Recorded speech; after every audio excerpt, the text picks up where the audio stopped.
For thousands of years, Zen masters have whispered gentle truths about the art of letting go.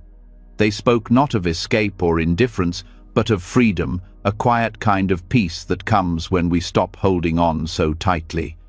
These are not complicated ideas or distant dreams.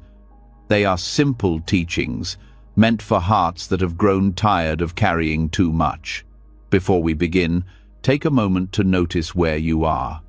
Feel the ground beneath you, the air around you, the rhythm of your own breath.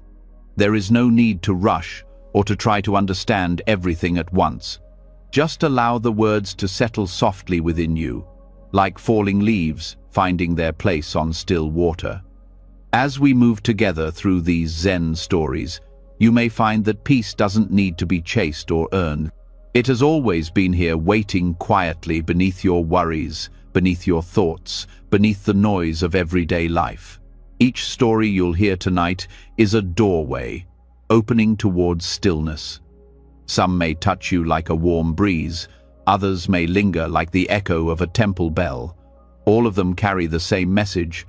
When you release your grip on what was or what should be, peace finds its way to you. So, breathe in deeply, let your shoulders soften. There is nothing you must fix, nothing you must figure out. With every breath, the weight of yesterday begins to fade. You have already arrived. Now, let us begin the journey. If you let go, peace will find you. A young monk once came to his master with a troubled heart. Though he had spent years in the temple chanting, meditating, sweeping the courtyards, and studying the sacred texts, something within him remained unsettled. He followed every rule with discipline, yet peace felt distant, like a bell ringing faintly from across a valley. One evening, after meditation, the monk found his master sitting quietly in the garden. The night air was cool, and the sound of water trickled softly from a nearby fountain. The master sat beneath a lantern, pouring himself a cup of tea, the steam rising gently in the dim light. The monk bowed deeply and said, "Master, I do not understand. I do everything that is asked of me.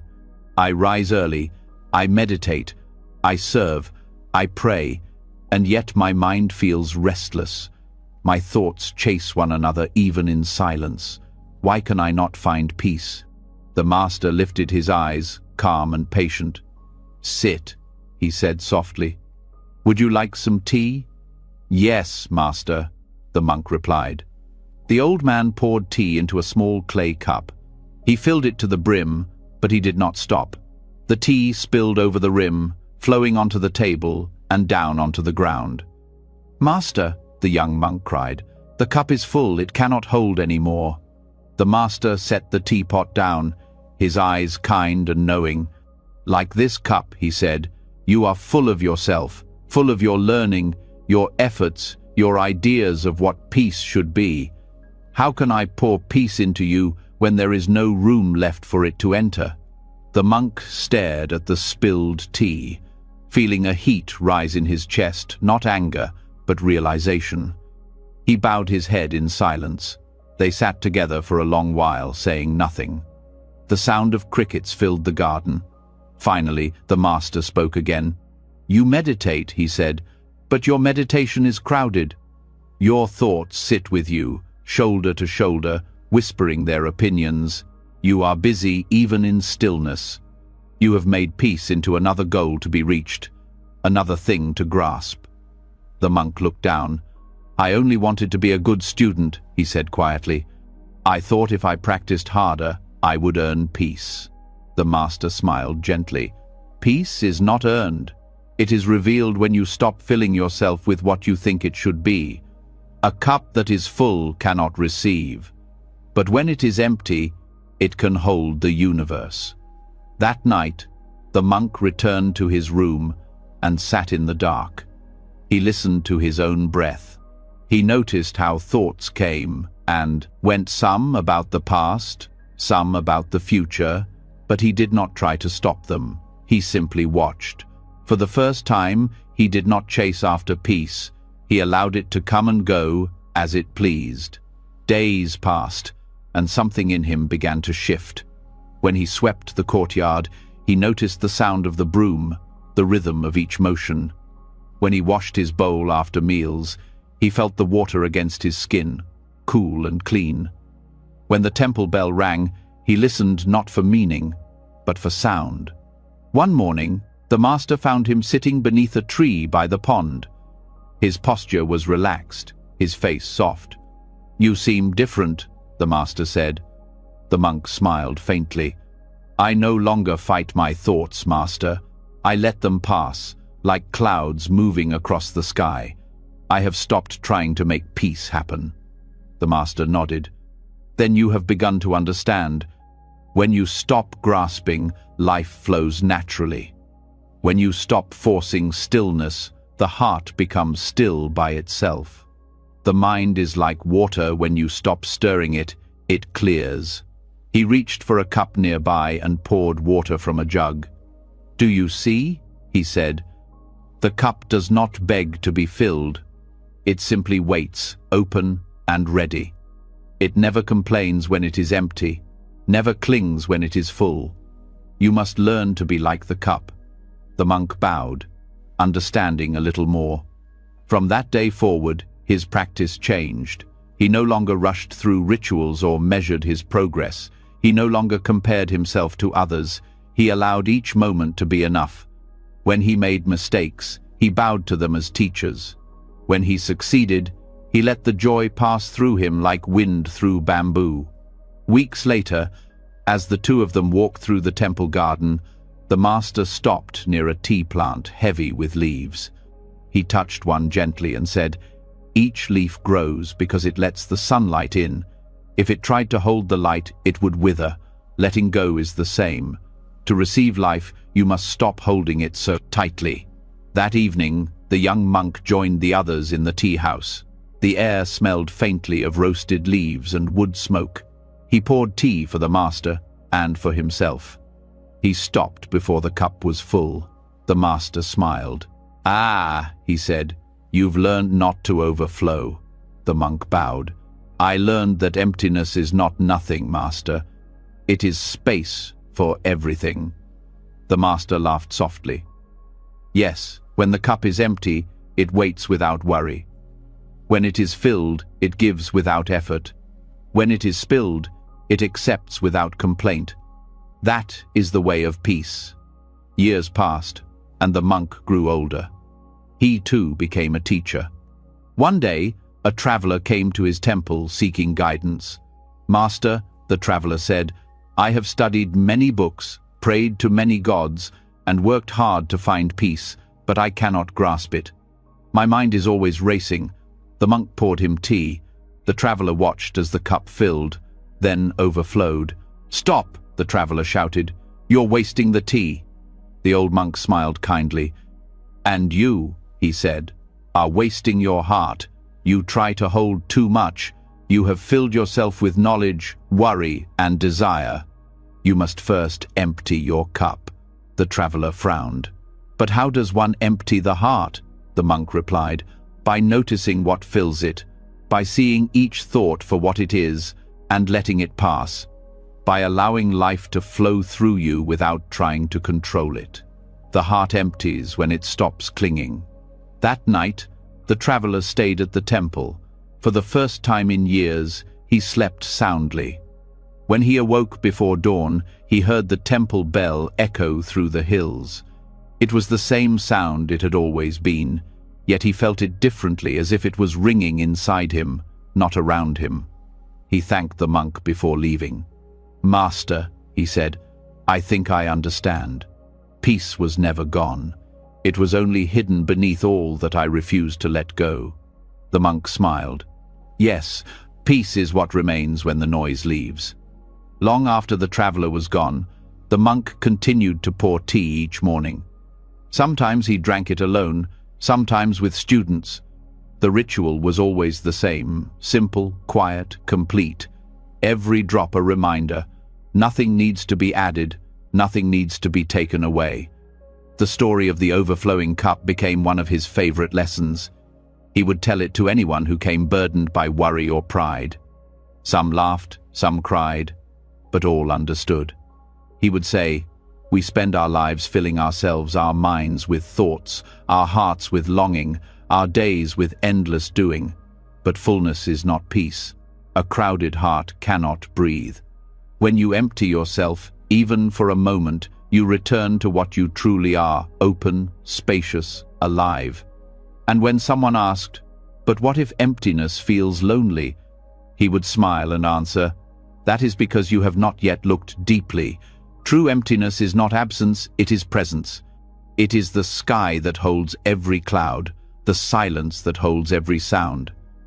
As the years went on, he found that the lesson never grew old. Each day brought something new to release an expectation, a fear, a memory. Each time he let one go, he felt lighter. He understood now that peace was not an achievement, but a return to simplicity, to clarity, to openness.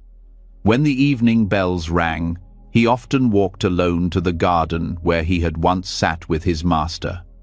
The same stone table still stood there, weathered and moss-covered. He would pour himself a cup of tea, watch the steam rise, and smile. In that quiet moment, he knew that his master's teaching lived not in words, but in the space between them. Peace, he thought, is like the tea, it can only fill an empty cup. He lifted the cup to his lips, tasted the warmth, and whispered to the wind, "Thank you." The wind carried his words away, light as breath, and in that empty space, peace remained. A fisherman lived in a small village by a quiet river. Every morning, before the first light touched the horizon, he pushed his small wooden boat into the water. His life was simple, steady, and full of rhythm, the sound of water against the hull, the pull of the net, the weight of the catch, and the soft silence that came after. He had fished this river for many years, and it had become part of him. But there was one thing he treasured most, a net he had woven with his own hands long ago. He had made it from fine hemp, its knots tied carefully, each one representing patience and precision. It had served him faithfully through calm days and storms alike. To him, it was more than a tool. It was a companion. One morning, as the sun began to rise, the fisherman cast his beloved net into the river as he always did. But when he pulled it back, the current was stronger than usual. The river had swelled from heavy rains the night before, and as he struggled to lift it, the rope slipped through his wet fingers. He reached to catch it again, but the current tugged it away faster than he could react. Within moments, the net disappeared beneath the surface, swallowed by the restless water. He stood there, frozen, his breath caught in his chest. For a few seconds, he hoped it might reappear, perhaps snagged on a rock or floating nearby, but the river carried on as if nothing had happened. His heart sank. That net had been his security, his way of life, his pride. Without it, he felt lost, as though part of himself had been taken by the water. He searched the banks up and down, wading through reeds and slippery stones, calling out to the river as if it could return what it had taken. He plunged his hands into the cold water, diving again and again, each time coming up empty. Hours passed. The sun climbed high and the heat pressed down on his back. His arms ached, his breath grew short, and his mind was a storm of frustration. "Why did this happen?" he shouted at the river. "I've given you my whole life. Why would you take from me what I love most?" The river gave no answer. It simply flowed, as rivers do. By late afternoon, exhaustion replaced anger. He sat on the bank, staring at the rippling water. The river glistened under the fading sun, indifferent to his sorrow. He had searched for so long, but the harder he tried, the further peace seemed to drift away. As darkness fell, the fisherman built a small fire beside the water. He roasted a few fish caught with a spare hook and line, though he could hardly eat.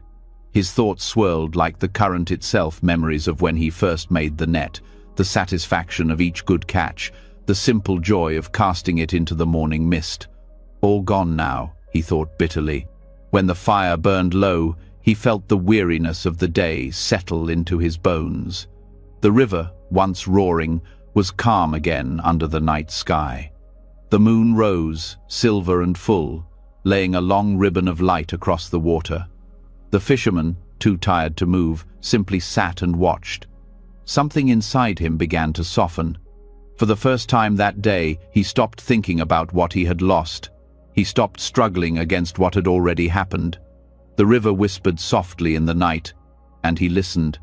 The wind brushed his skin, cool and gentle. He watched how the moonlight trembled on the moving water, never still, yet always whole. In that quiet, his breath slowed. His anger melted away, replaced by something lighter, quieter. He realized that the river had always taken and returned things in its own time. Branches, leaves, reflections, even fish. Perhaps it was not his to command.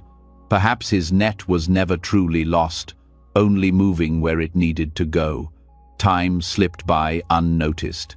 He sat like a stone at the edge of the current, awake but peaceful. The night deepened, and still he watched. Then, just before dawn, something caught his eye. Floating gently near the edge of the light was a familiar shape. He leaned closer, not daring to blink. There, tangled among the reeds, was his net. He blinked again to be sure. It was torn in places, its edges frayed, but it was unmistakably his. Slowly, he waded into the water and pulled it close. The net was heavier now, soaked and worn, yet he felt no disappointment, only gratitude. He washed it carefully, spreading it on the rocks to dry in the soft light of morning.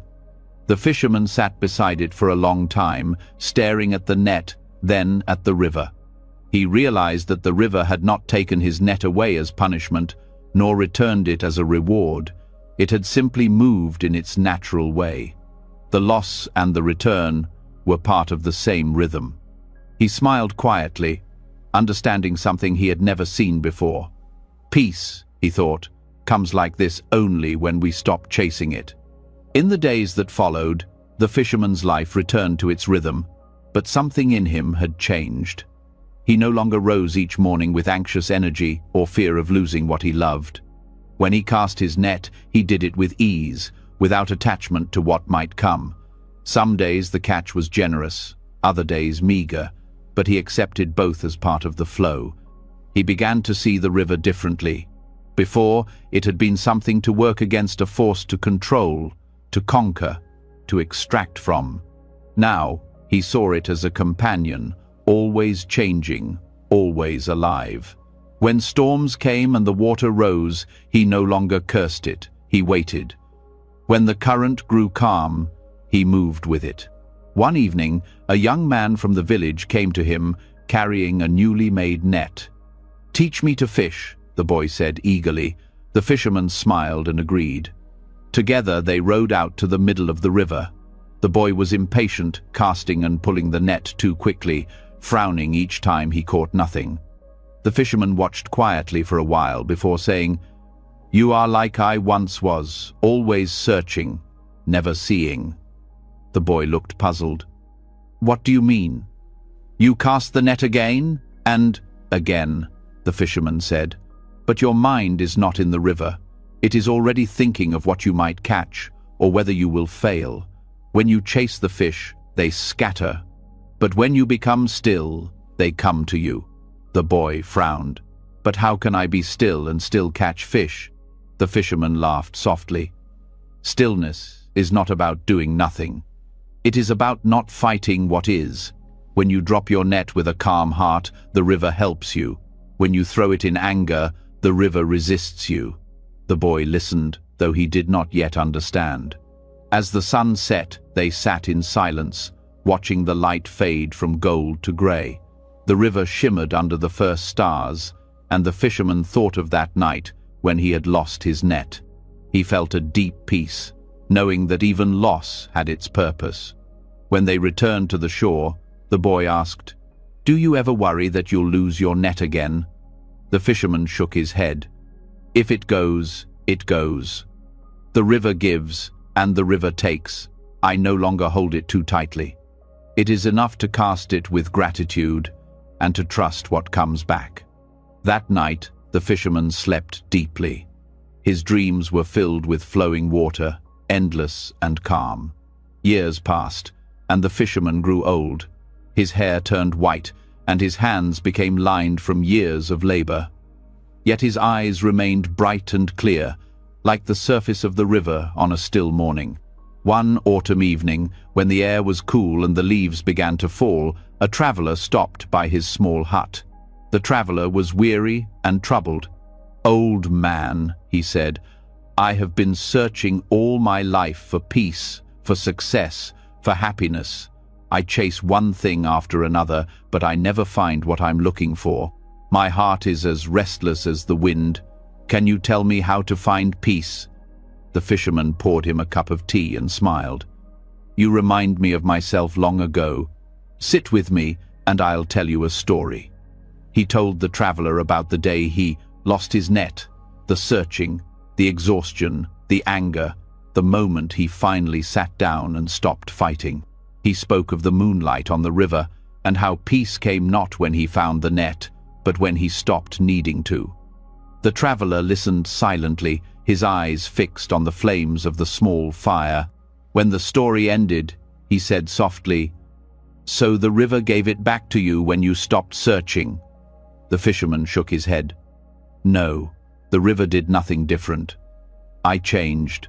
When I stopped chasing, I could finally see what was already returning to me. Sometimes peace is there all along, but our chasing stirs the water so much that we cannot see it." The traveler frowned. "But how do I stop chasing?" The fisherman looked at him kindly. "You stop when you realize there is nowhere to go. When you see that what you seek is already within you, you rest. The river never hurries, yet it reaches the sea." The traveler was quiet for a long time. Then he smiled faintly. "I think I understand," he said. The old fisherman nodded. "Understanding is not the goal, living is. Sit by the river, watch, listen. When you stop forcing life to give you answers, the answers arrive on their own." That night, the traveler stayed by the riverbank. The moon rose, silver and full, just as it had on that long-ago night. He sat watching the water until his mind grew still. In the silence, he felt something loosen in his chest, a weight he hadn't realized he was carrying. He smiled, not because he had found what he was looking for, but because he no longer needed to look. The next morning, when he went to thank the fisherman, the old man was gone. The hut stood empty, the door open, the fishing net neatly folded by the riverbank. The traveler picked it up and felt the coarse threads between his fingers. It smelled faintly of water and wind. He set it down again and whispered, "Thank you." The river flowed on, endless and serene. Peace, like the fisherman's net, does not come through striving. It appears when striving ends. The more we chase it, the more it slips away.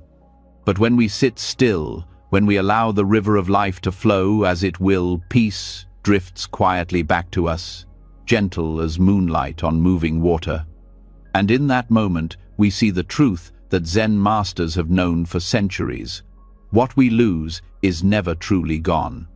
When we stop chasing, it returns in its own time, carrying the calm of the river itself. Peace was never hiding from us. We were only stirring the water. In a quiet monastery surrounded by mountains, there lived a monk known for his extraordinary talent with a brush. He was called Shinyo, which meant heart of truth. Before he had taken his vows, he had been a painter in the city, famous for the grace of his lines and the harmony of his colors. When he joined the monastery, he brought only one thing with him: his finest brush, made of soft horsehair and carved from sandalwood. To him, this brush was more than a tool. It was the bridge between the inner world of spirit and the outer world of form. With it, he painted scrolls for meditation halls, scenes of nature, and portraits of the Buddha that seemed to breathe with life. Every monk admired his art, and even travelers from distant villages would come to see his paintings. One day, the abbot asked Shinyo to paint a great mural on the wall of the temple's meditation hall, a painting that would capture the spirit of enlightenment itself. It would be the largest work of his life. For weeks, he meditated before even touching the wall. He studied the movement of clouds, the stillness of stones, the way bamboo bowed and rose again. He wanted the mural to express something beyond beauty, the quiet truth that lives inside all things. Finally, when he was ready, he prepared his paints with care. He cleaned his brush and bowed before the blank wall. Then, with slow, graceful strokes, he began to paint. The first lines flowed easily, mountains rising into the mist, a river winding through them, trees leaning softly with the wind. The other monks would often pause by the doorway to watch him. It seemed as if his brush moved by itself, guided by something unseen. Days passed, then weeks. The mural grew, each section alive with energy. Yet as the work neared completion, Shinyo began to feel a quiet pressure in his heart. He wanted this painting to be perfect, more perfect than anything he had ever done before. This, he thought, must be his greatest offering to the Buddha, to the temple, to the world. But with every stroke, the desire for perfection grew stronger. His movements became slower, more cautious. He began to hesitate before touching the wall. When the line wasn't exactly how he wanted it, he would scrape it away and start again. Soon his joy was replaced by tension. One evening, after a long day of work, he noticed a single detail that didn't seem right, the curve of a wave, slightly off.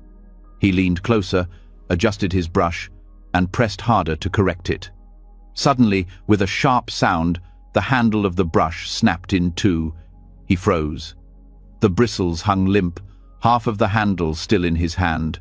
The brush that had painted his life's work lay broken in silence. For a long time, Shinyo didn't move. His heart sank like a stone. He had cared for this brush for years, never letting another hand touch it. And now, when he needed it most, it was gone. He tried to fix it, to tie the pieces together. But the break was clean and final.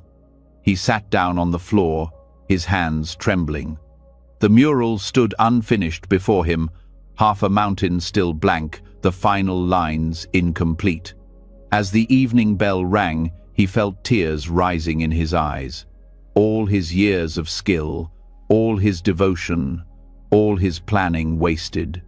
That night, Shinyo sat in his room, staring at the broken brush. The moonlight filtered through the paper screens, soft and pale. He thought of starting over, of finding another brush, but none could replace this one. None could feel the same. He whispered to the empty room, "I have failed." But in the silence that followed, a small voice inside him asked, "Failed who?" The question startled him. He realized that no one had demanded perfection from him but himself. The abbot had never asked for flawless art. The Buddha he painted had never spoken of perfection. Only his own mind, filled with pride and fear, had turned his work into a battle.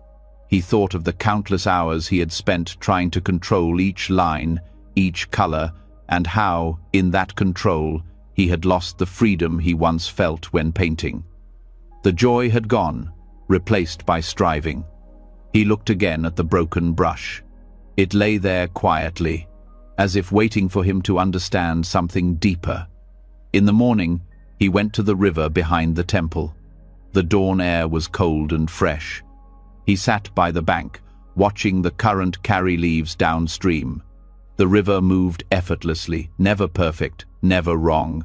A leaf floated past, then a twig, then a petal. Nothing clung, nothing resisted.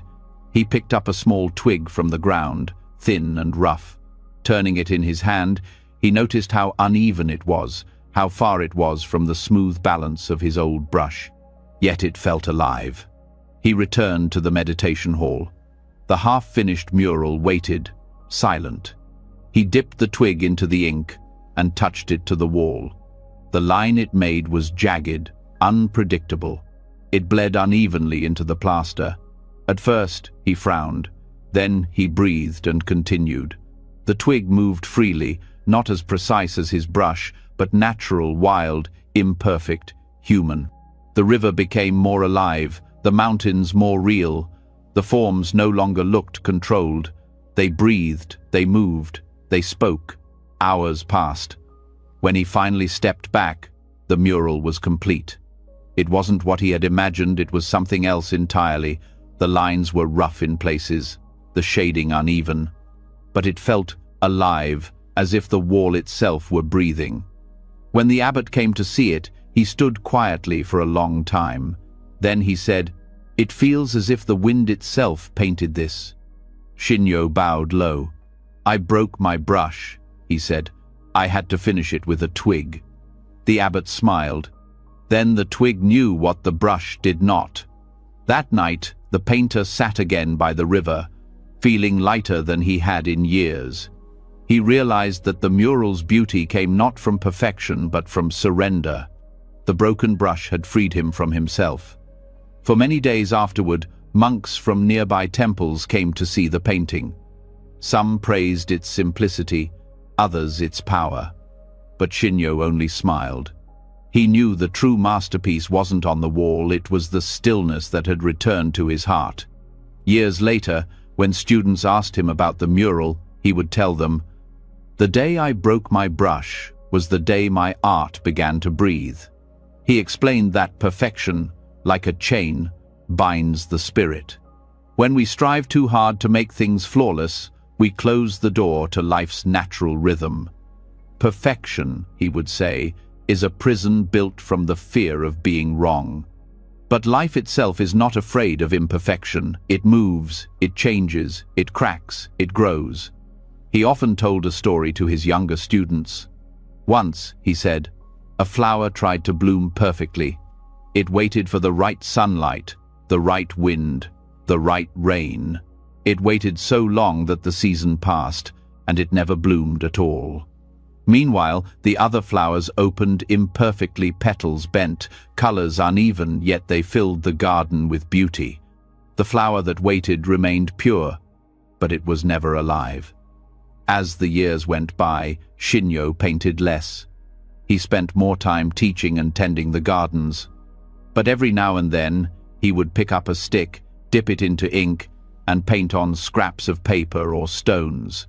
The lines were always uneven, but each one was alive. One day, a traveler visited the temple. He had heard of Shinyo's mural and wanted to see it. When he entered the meditation hall, he stood in awe before the vast painting. "Master," he said, "I have studied art all my life, yet I have never seen such freedom in a painting. Tell me, how did you learn to paint like this?" Shinyo smiled gently. "I stopped trying to paint perfectly," he said. "When I broke my brush, I also broke my idea of what beauty should be. The wall finished itself once I stepped out of the way." The traveler looked puzzled. "But surely discipline is important." "Yes," Shinyo said. "Discipline prepares the hand, but freedom opens the heart. Without both, art is either chaos or control. Real beauty lives in between." That night, after the traveler left, Shinyo sat beneath a lantern and thought of his old brush. He had kept its broken pieces all these years, wrapped in a small cloth. He unwrapped them now and looked at them for a long time. Then he smiled and placed them in the fire. The flames rose, soft and golden, curling around the sandalwood. A faint scent filled the room, sweet, familiar. He watched until the last ember faded into ash. There was no sadness in him, only peace. He knew that the brush had served its purpose. It had led him to the edge of his own need for control and then let him fall into freedom. In the following spring, moss began to grow at the base of the mural. The colors softened with time, and cracks appeared on the wall, yet even as it aged, it became more beautiful. Visitors said the cracks looked like veins in a living thing, as though the mural was breathing with the temple itself.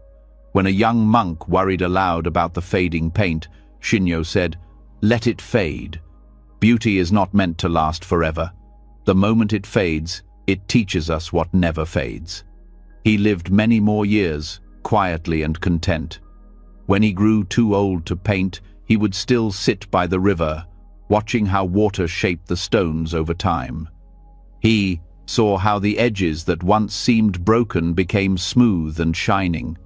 In his final days, as he lay resting, one of his students asked, "Master, what is the most important lesson you have learned?" He smiled weakly and said, "When the brush broke, I wept. I thought beauty had left me, but beauty does not belong to the brush or to the hand. It lives in the act of letting go. The more we let go, the more life paints through us." He closed his eyes and whispered, "Perfection is stillness without life. Imperfection is life still moving." The next morning, the monks found him sitting upright, as if in meditation. A faint smile lingered on his face. The mural glowed softly in the morning light, its colors faded but alive. They kept it just as it was, never restored, never repainted. Travelers still came to see it for generations after, and each one said the same thing. It felt alive, as if it were still being painted. And so the broken brush continued its work long after Shinyo was gone, teaching all who stood before that wall that beauty is not born from perfection, but from surrender.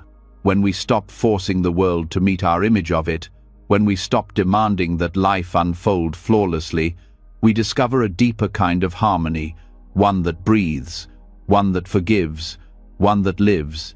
The mural remains there still, whispering the lesson the old monk learned that day. The moment we let go of perfection, beauty begins to breathe. A young disciple once lived in a small Zen temple at the edge of a forest. His name was Riku. He had come to the temple when he was only 16, leaving behind a noisy world that had disappointed him. He wanted peace, wisdom, and the kind of happiness that did not vanish with time. Every morning, before the bell called the monks to meditation, Riku would walk along the forest path. He loved the quiet of dawn, the mist rising from the trees, the dew on the grass, and most of all, the birds. Their songs echoed through the valley, soft at first, and then rising into a bright chorus that seemed to awaken the world itself. To Riku, their voices were pure joy. One morning, as he listened to a small yellow bird perched on a branch, an idea took hold in his mind. "If I could keep one of these birds near me," he thought, "I could hear this song every day. It would remind me of beauty even on difficult days." The thought seemed harmless, even kind. So he decided to catch one. He spent the next few days making a small bamboo cage. He worked carefully, shaping each piece so it would not hurt the bird. When he was finished, he admired it proudly. "It is not to imprison," he said to himself, "it is to protect." The next morning, he set a few grains of rice beneath a tree and waited. The yellow bird returned, as it often did, hopping close to the food. Riku held his breath, moved gently, and with a quick motion of his hands, caught the bird inside the small cage. At first, he was overjoyed.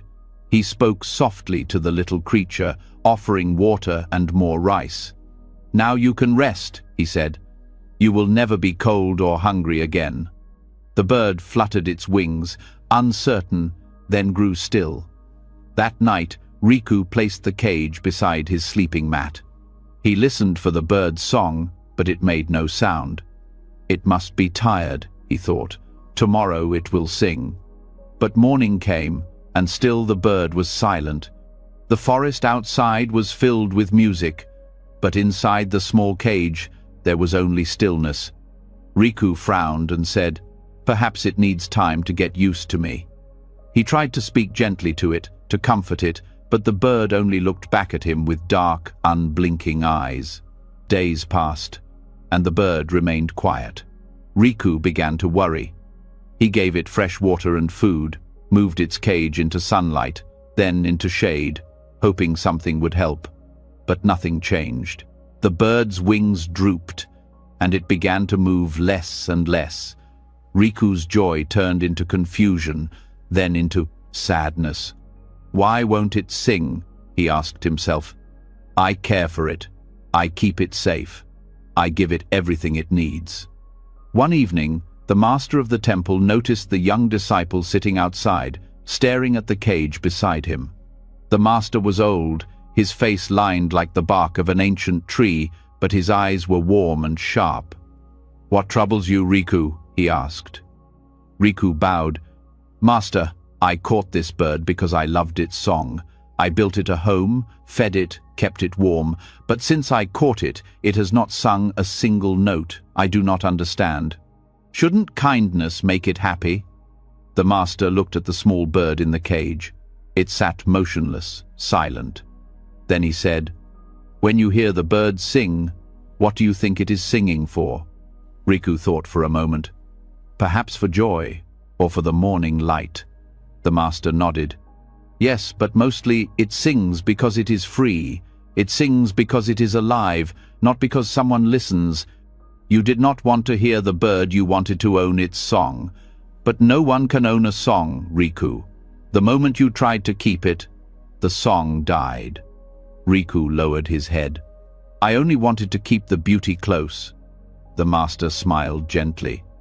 The mistake of youth, he said, is believing that beauty must belong to us to be real. But beauty lives only in its freedom. The flower blooms, the wind moves, the bird sings not to please us, but because that is their nature. To hold them too tightly is to silence them. That night, Riku could not sleep.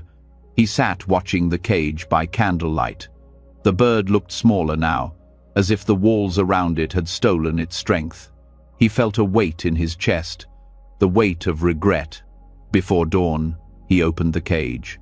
The bird hesitated at first, unsure. Then, with a small flutter, it stepped to the edge, spread its wings, and flew into the dim morning sky.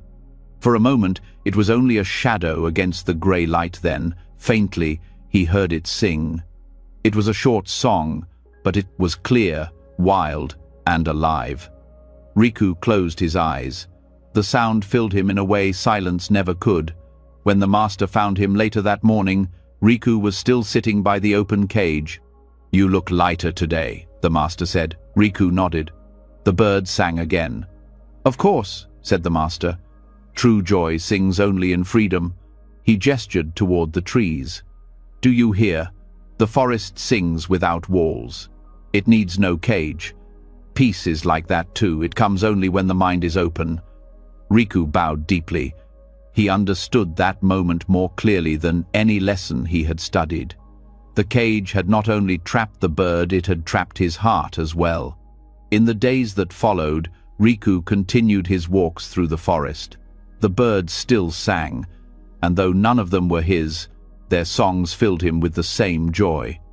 But now, instead of longing to possess them, he simply listened. Each note reminded him of something the master once said, What you hold too tightly will slip away.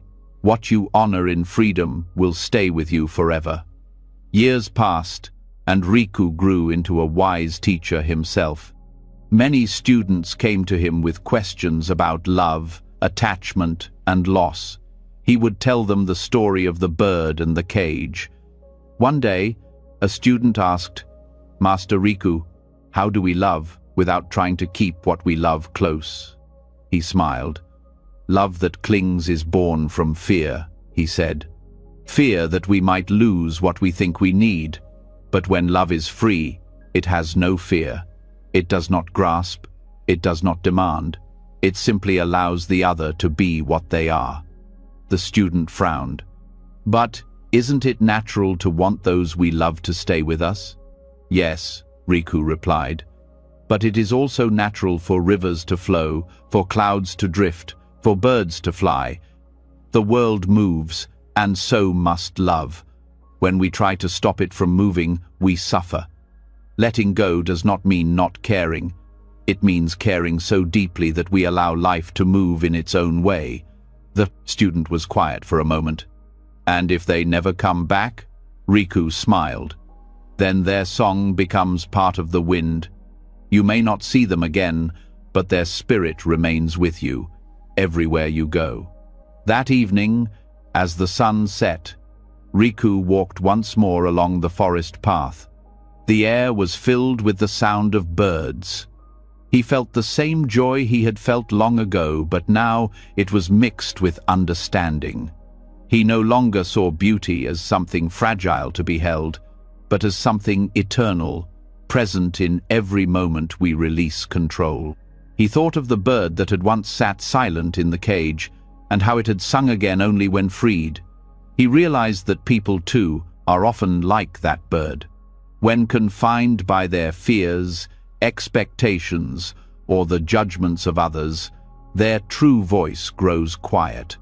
Only when they are accepted as they are, when they are trusted to be free, does their song return. Later that night, as the monks gathered for meditation, Riku told them, "Many people build cages they cannot see. Some cage others with their love, some cage themselves with their fears. But freedom is not found in control. It is found in trust. When you trust life, you no longer need to catch its beauty, it flows to you naturally." He paused and looked around at the young monks sitting before him. "Remember," he said softly, "peace does not live in holding tight. It lives in the open palm." As he spoke, a small bird flew through the open window of the hall. It circled once, then landed briefly on the edge of a candle stand. For a heartbeat, the monks sat still, afraid to move. Then the bird lifted its wings and flew back into the night. Riku smiled. "See," he said quietly, "even the bird knows when to come and when to go.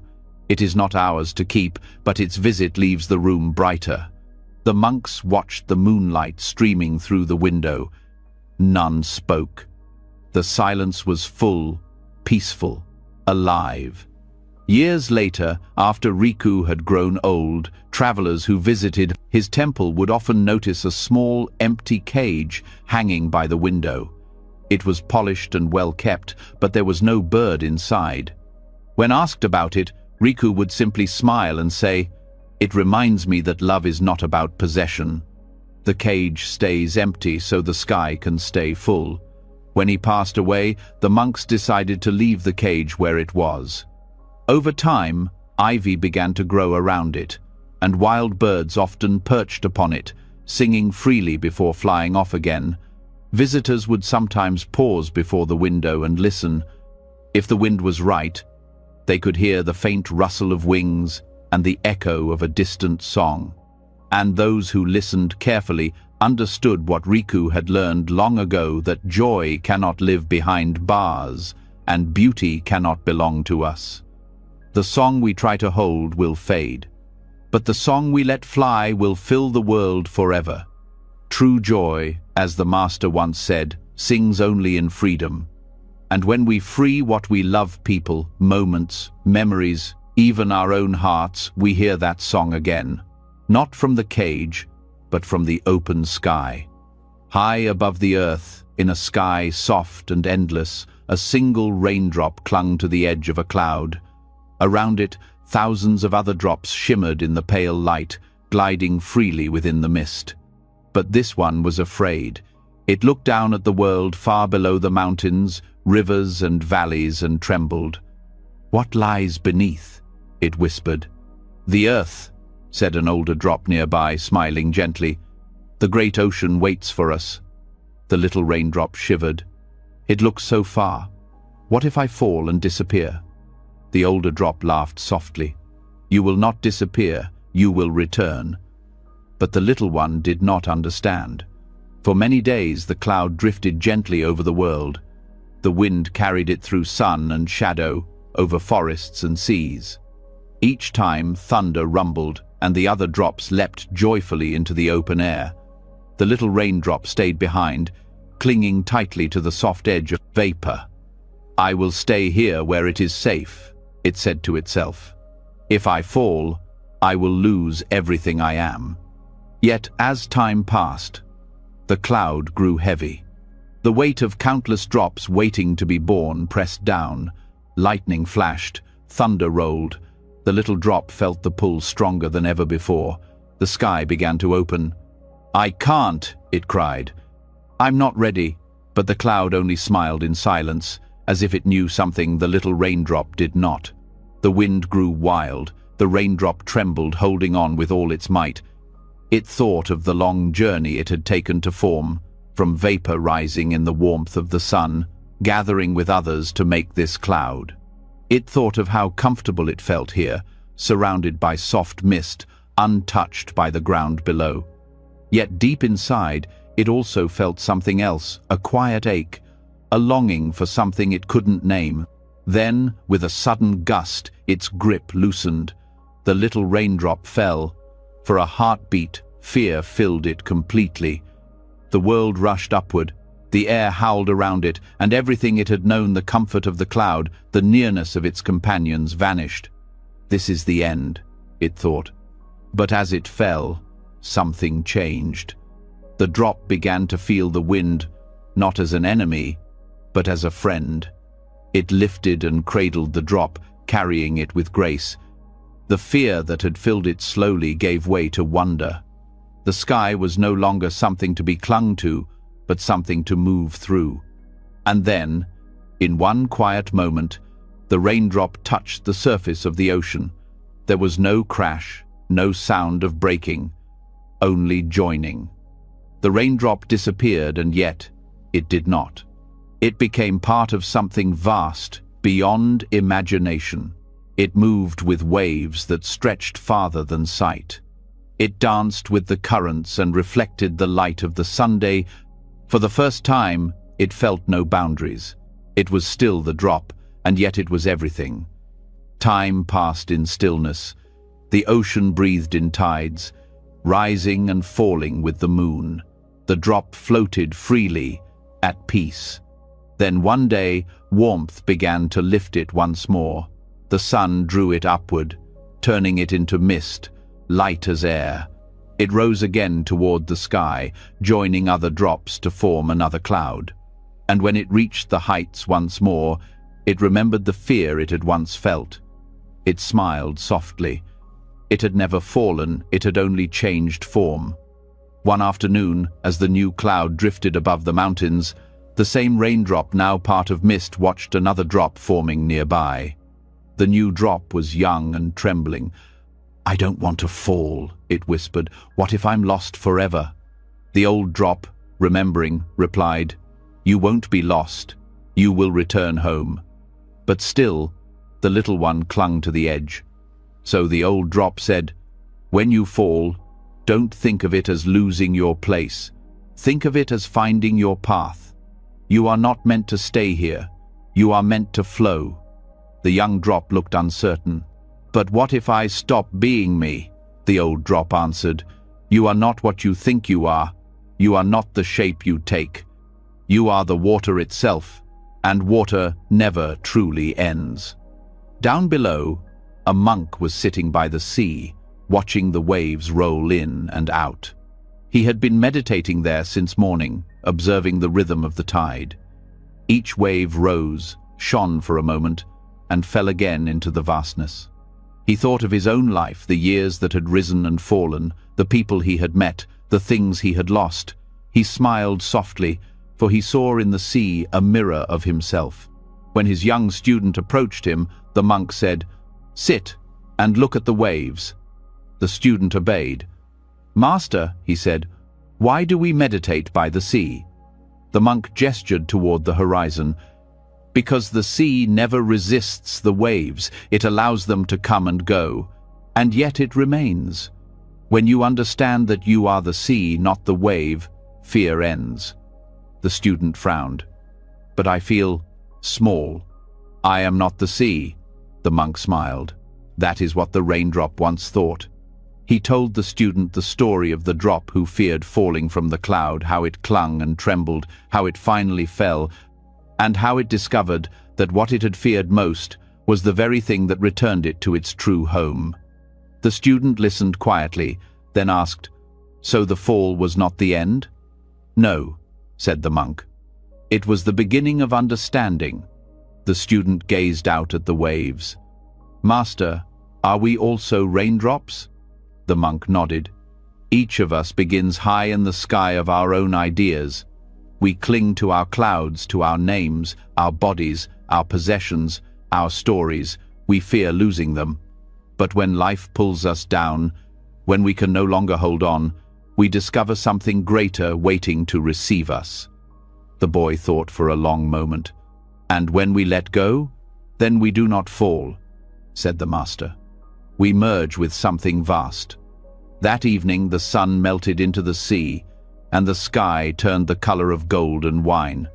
The monk and his student watched quietly, the sound of waves filling the silence between them. The student finally said, "I think I understand, Master. To cling is to be small. To let go is to become whole." The monk smiled. "Yes, when you let go, you join the rhythm of life itself. You become part of everything." Many years passed. The student grew into a wise teacher, known for his calm presence and gentle smile. People often came to him in times of fear of change, of loss, of death. One day, an old woman came to him, her face weary from years of sorrow. "Master," she said, "I am afraid. My husband is gone, my children have moved away, and I feel like a leaf torn from its tree.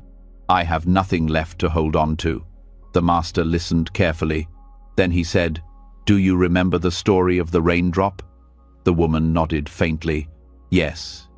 It fell and became part of the ocean." He smiled. "You are like that raindrop now. You think you have fallen, but you are returning. Everything you have loved still lives within you, just as the river lives in the sea.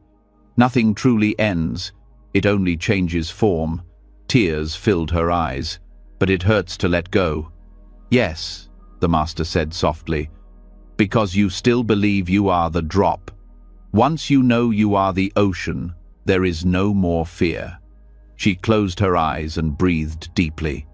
For a long time they sat together in silence, listening to the distant waves. When she finally opened her eyes, her face had softened. "Thank you," she whispered. "I think I can let go now." The master nodded. "When you let go, you will not fall. You will float." As she walked away, the wind lifted her hair, and for a moment she felt as light as mist. Later that evening, the master walked alone by the sea. The tide was low, revealing the wet sand beneath his feet. He thought of all the people who had come to him, each one clinging to something, a memory, a dream, a fear. He saw that their suffering was not born from what they had lost, but from their refusal to let go. He looked up at the sky. Clouds were forming again. Somewhere inside them, new drops were gathering, preparing for their own journeys. He whispered to the wind, "We spend our lives fearing the fall, when the fall itself is the way home." That night, as he slept, he dreamed of being a raindrop. He felt the soft embrace of the cloud, the weight of waiting, the moment of release. He fell through the open sky, not with fear, but with peace. He became the ocean again, endless and free. When he woke, dawn had come. The air was cool, and a thin mist rose from the ground, curling gently toward the sky. He smiled, watching the vapor ascend, knowing that each particle would one day fall again, that everything returns in time. Years later, when the Master's own time came to leave the world, he told his disciples, "Do not grieve when I go. Clouds do not die when it rains. They only change their form. I will return as wind, as rain, as sunlight on your path. You will find me wherever you let go." His last words were soft. "Remember, you are not the drop, you are the water." And when he passed, the monks carried his body to the sea. They set a lantern upon the water and watched it drift until it vanished into the horizon. The tide moved gently, carrying it away, carrying everything away, just as it always had. The waves whispered their eternal lesson, that what we call loss is only transformation. The river becomes the ocean, the drop becomes the rain, the self becomes the whole. Far above, new clouds gathered, and inside them, tiny drops began to form once more. One of them trembled, unsure of the journey ahead. But somewhere deep within it was a quiet memory, a feeling of peace, of belonging, of having already touched something vast. And so it waited, not with fear, but with readiness. When the time came and the wind opened the sky, the little raindrop let go. It did not fall, it returned. And in that return was everything, the sky, the sea, and the eternal calm that lies beyond both. Because when we let go, we do not lose ourselves. We find that we were never separate at all. We were always part of the ocean. In a quiet temple nestled among cedar trees, far from the noise of villages and trade routes, there lived an abbot named Master Ryosen. He was known not for his strictness, but for his kindness.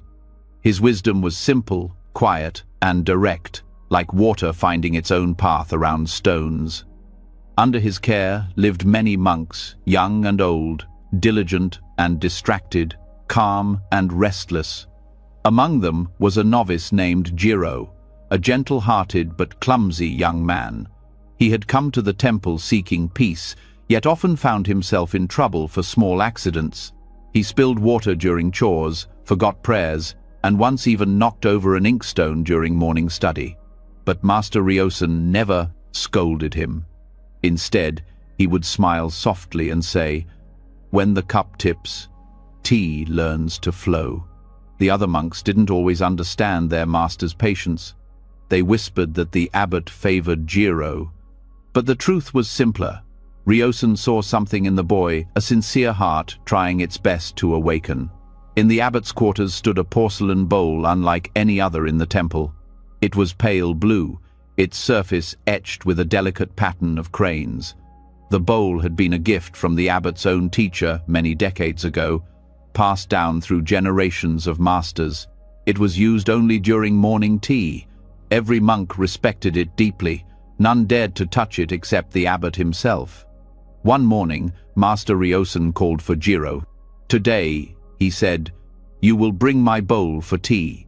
Jiro froze. "Me, Master? But I might drop it." The abbot smiled. "Then hold it with care." With trembling hands, Jiro bowed and went to fetch the bowl. His heart pounded as he entered the abbot's quarters. The morning light streamed through paper windows, falling across the porcelain surface. It seemed to glow with quiet dignity. He lifted it slowly, as though holding a piece of the sky. Step by step, he walked toward the garden, where the abbot waited beneath the maple tree. But just as he reached the veranda, his foot caught the edge of the wooden step. The bowl slipped from his hands. There was a sharp sound, soft yet final. The porcelain shattered on the floor. Pieces scattered like fragments of frozen light. For a long moment, everything was still. Jiro stood frozen, his breath caught in his chest. His mind went blank, then filled with dread. The world seemed to narrow until all he could see were the broken pieces glinting in the sunlight. He fell to his knees. His throat tightened. He wanted to gather the shards, to fix them somehow, to undo what had happened, but it was too late. When Master Ryosen entered the room, Jiro bowed low, his forehead nearly touching the ground. "Master," he whispered, "I am so sorry. I broke your bowl, the one from your teacher. I was not careful enough." The abbot stood silently. His eyes moved from Jiro to the pieces on the floor. Then, slowly, he smiled. "Ah," he said softly, "then the bowl is free too." Jiro looked up, confused. "Free, Master?" Ryosen knelt beside the broken pieces. "Yes," he said, picking up one gently.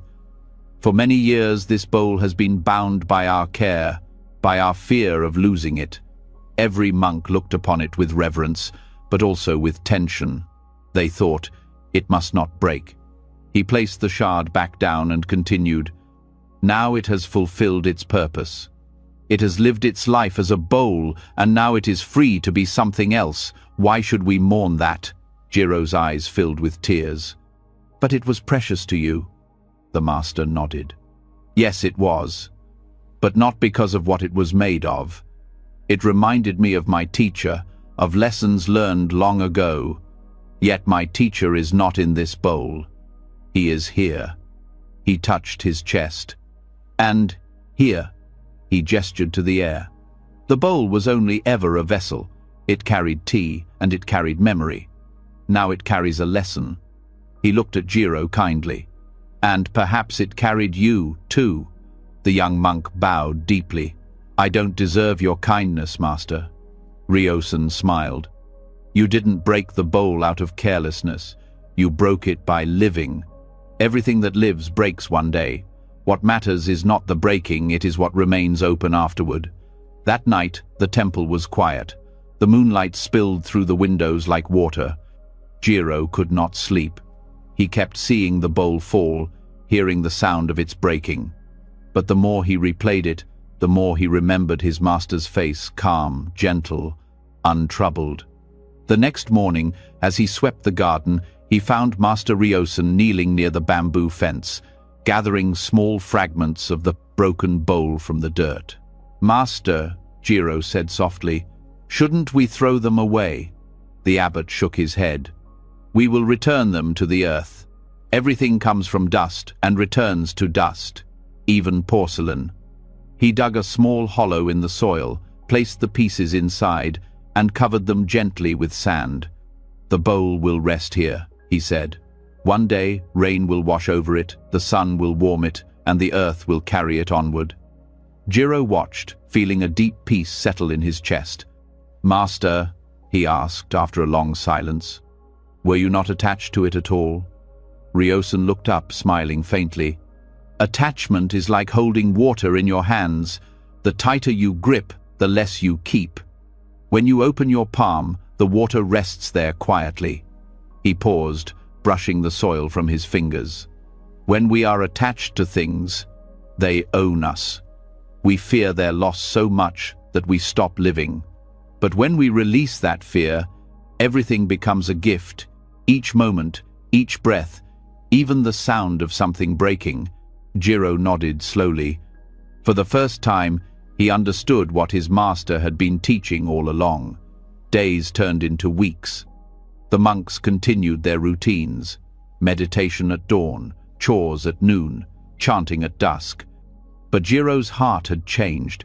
He began to notice how fragile everything was: the blossoms falling from trees, the ripples vanishing in the pond, the cracks forming in old stone steps.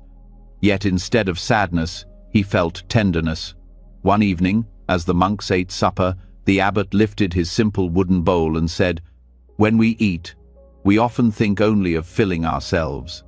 But the bowl teaches us emptiness. It serves by holding, and when it is empty, it waits. The true purpose of a bowl is not to last forever, it is to serve completely." Jiro thought of the broken porcelain and smiled quietly. Years passed, and the story of the broken bowl became a quiet legend among the monks. It was told not as a tale of carelessness, but as a lesson about impermanence. New students who joined the temple would sometimes ask, "Is it true the abbot once forgave a monk for breaking his teacher's bowl?" The older monks would nod and say, "He did not forgive him, he thanked him." One day, long after the incident, a traveling scholar came to visit the temple. He had heard of Master Ryosen's wisdom and wanted to speak with him. During tea, the scholar noticed a small, rough clay bowl in front of the master. Its surface was uneven, its shape imperfect. "Forgive me, master," he said, "but surely a man of your position would use finer vessels than this." Ryosen smiled. "Once I had a very fine bowl," he said. "It was perfect, smooth, beautiful, and irreplaceable. I treated it with great care. And then, one day, it broke." The scholar frowned. "That must have been terrible."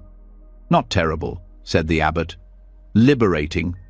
"Liberating?" Ryosen nodded. Before it broke, I was its servant. I feared each moment I held it. After it broke, I was free.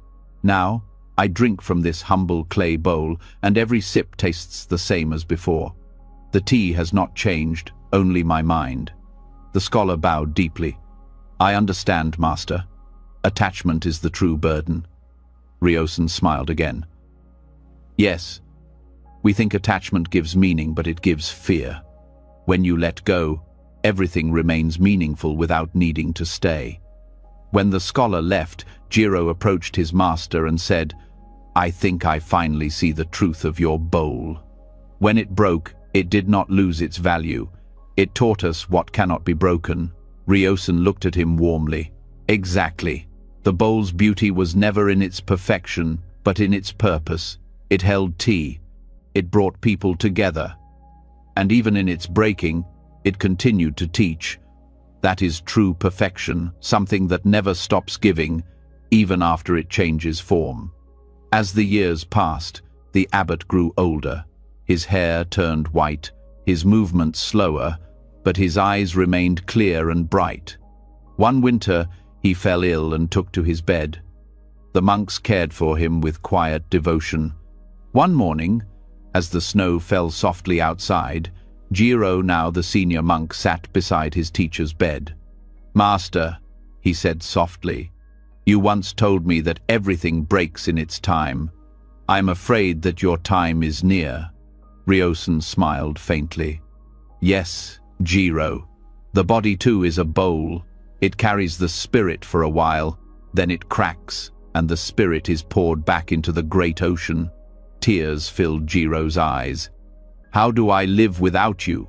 The abbot reached out and took his hand. The same way you lived after the bowl broke, by seeing that nothing is ever truly lost. My words, my breath, my love for you, they will remain, not in form, but in essence. He paused to catch his breath.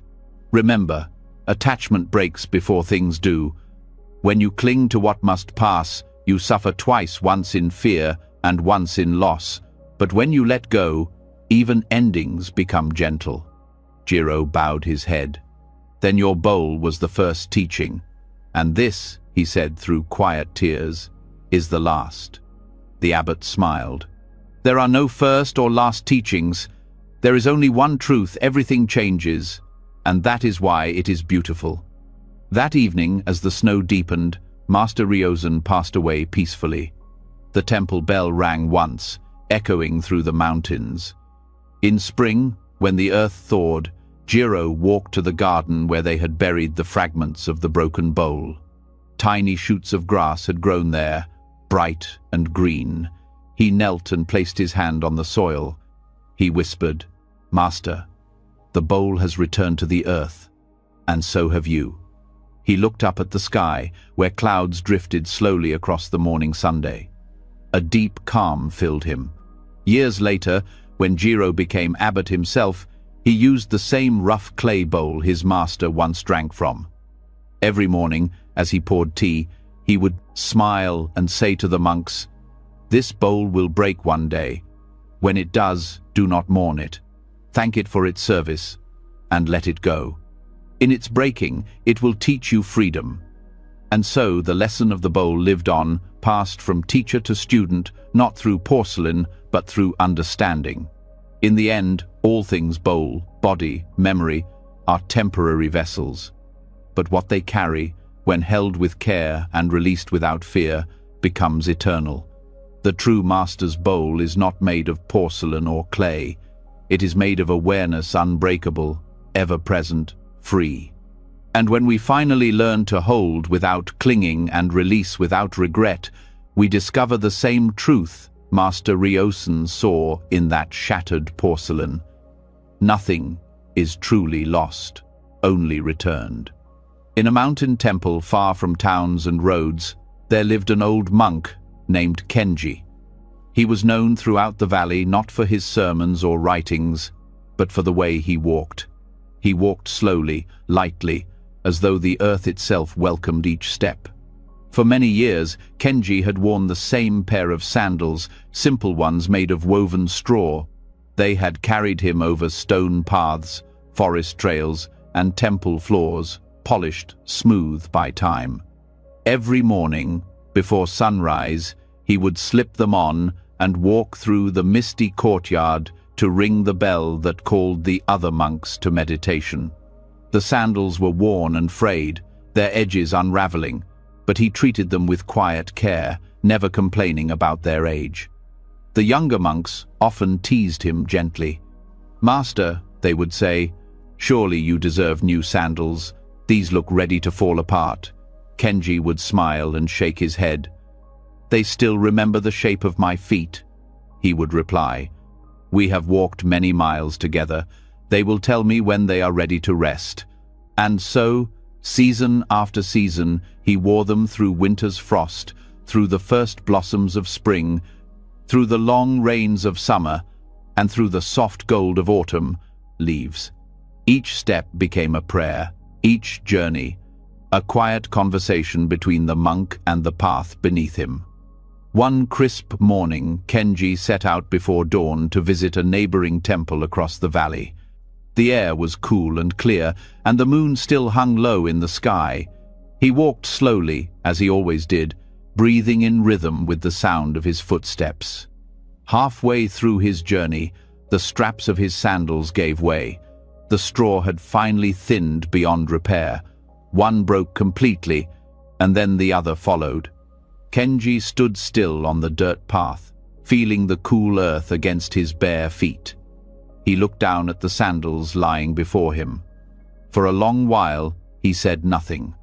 Then he bent down, picked them up gently, and placed them beside the path. "They have walked enough," he said softly. He took a deep breath, felt the ground beneath his soles, and continued on barefoot. When he arrived at the neighboring temple, a young monk greeted him at the gate. Seeing the elder's bare feet, he gasped, "Master Kenji, where are your sandals? Did you lose them?" Kenji smiled. "No," he said. "I set them free." The young monk looked puzzled. "Free? But don't you need them?" "The road is full of stones." Kenji nodded. "Yes, but the road and I will learn from each other. My sandals serve me well, but everything has its time. Peace comes when we know when something's journey with us is done." The young monk frowned slightly, unsure what the old man meant. Later that day, as they drank tea together, he asked again, "Master, how did you know it was time to let them go?" Kenji smiled gently. "The same way one knows when a leaf must fall, or when a bell must stop ringing. The leaf doesn't cling to the branch, and the bell doesn't try to echo forever. Everything ends when its purpose is complete. The sandals had carried me faithfully through many years. They had fulfilled their purpose. To ask more of them would be unkind." The young monk bowed his head. "But you must miss them." Kenji laughed softly. "Miss them, perhaps. But missing is only another way of holding on. When something leaves you, it leaves a space. Most people rush to fill that space with sorrow. But if you leave it open, peace enters." The young monk sat quietly, letting the words sink in. That evening, when Kenji returned to his temple, the other monks noticed his bare feet. "Master," one exclaimed, "your sandals! What happened?" Kenji looked down at his feet, now dusty and scratched from the long walk. "They have gone on," he said simply. "They walked their last step." Another monk frowned. "We could have mended them for you." Kenji shook his head. "To mend what has completed its purpose is to resist its rest. Not all things need repair. Some simply need release." That night, the monks gathered in the meditation hall, but many found their minds drifting to the old sandals lying somewhere on the road. Only Kenji sat still, his posture as calm as a lake at dawn. After the meditation, one monk approached him. "Master, I cannot stop thinking about your sandals. You walked barefoot all the way home. Doesn't it hurt?" Kenji smiled. "Of course it hurts, but pain is not always an enemy. The earth beneath our feet has its own lessons. The sandals taught me comfort. The ground teaches me resilience. Both are teachers, each in their time. The monk bowed deeply. Then, when something is gone, should we never try to replace it? Kenji thought for a moment. Replace? Yes, perhaps one day, but not to fill a void. When something truly ends, don't rush to cover the silence it leaves. Wait. Listen. Often the silence itself becomes the next teaching. The next morning, the old monk began his daily chores barefoot. He swept the courtyard, tended the garden, and carried water from the well. The stones were cold beneath his feet, but he moved gently, without complaint. The younger monks watched him in quiet awe. After a few days, one of them brought a new pair of sandals he had made from fresh straw. "Master," he said, bowing, "these are for you." Kenji accepted them with gratitude, holding them in his hands. "You made them well," he said, "but I will not wear them yet." "Why not?" the young monk asked. Kenji looked toward the path outside the temple gate. "Because my feet are still learning to walk without them. Before I wear new shoes, I must remember what it means to walk free." And so, for many days more, he continued barefoot. He walked through mud and rain, through heat and frost, until his feet hardened and adjusted. Each step became an act of gratitude. One evening, as the sun dipped behind the mountains, a visiting traveler stopped at the temple. Seeing the old monk barefoot, he laughed kindly. "Old man, have you lost your sandals?" Kenji smiled. "No, I lost my need for them," the traveler chuckled. "But why make life harder? The ground is rough, the stones sharp." Kenji nodded. "Yes, but sometimes the softest heart grows on the roughest road." The traveler shook his head in amusement. "You monks always have strange wisdom." Kenji smiled again. "It is not strange. The world is full of teachers. Even worn sandals can whisper truth." That night, as the traveler slept in the guest quarters, he dreamt of walking barefoot along a wide path. When he woke, he could still feel the cool earth beneath his feet. Days later, he left the temple with a lighter pack.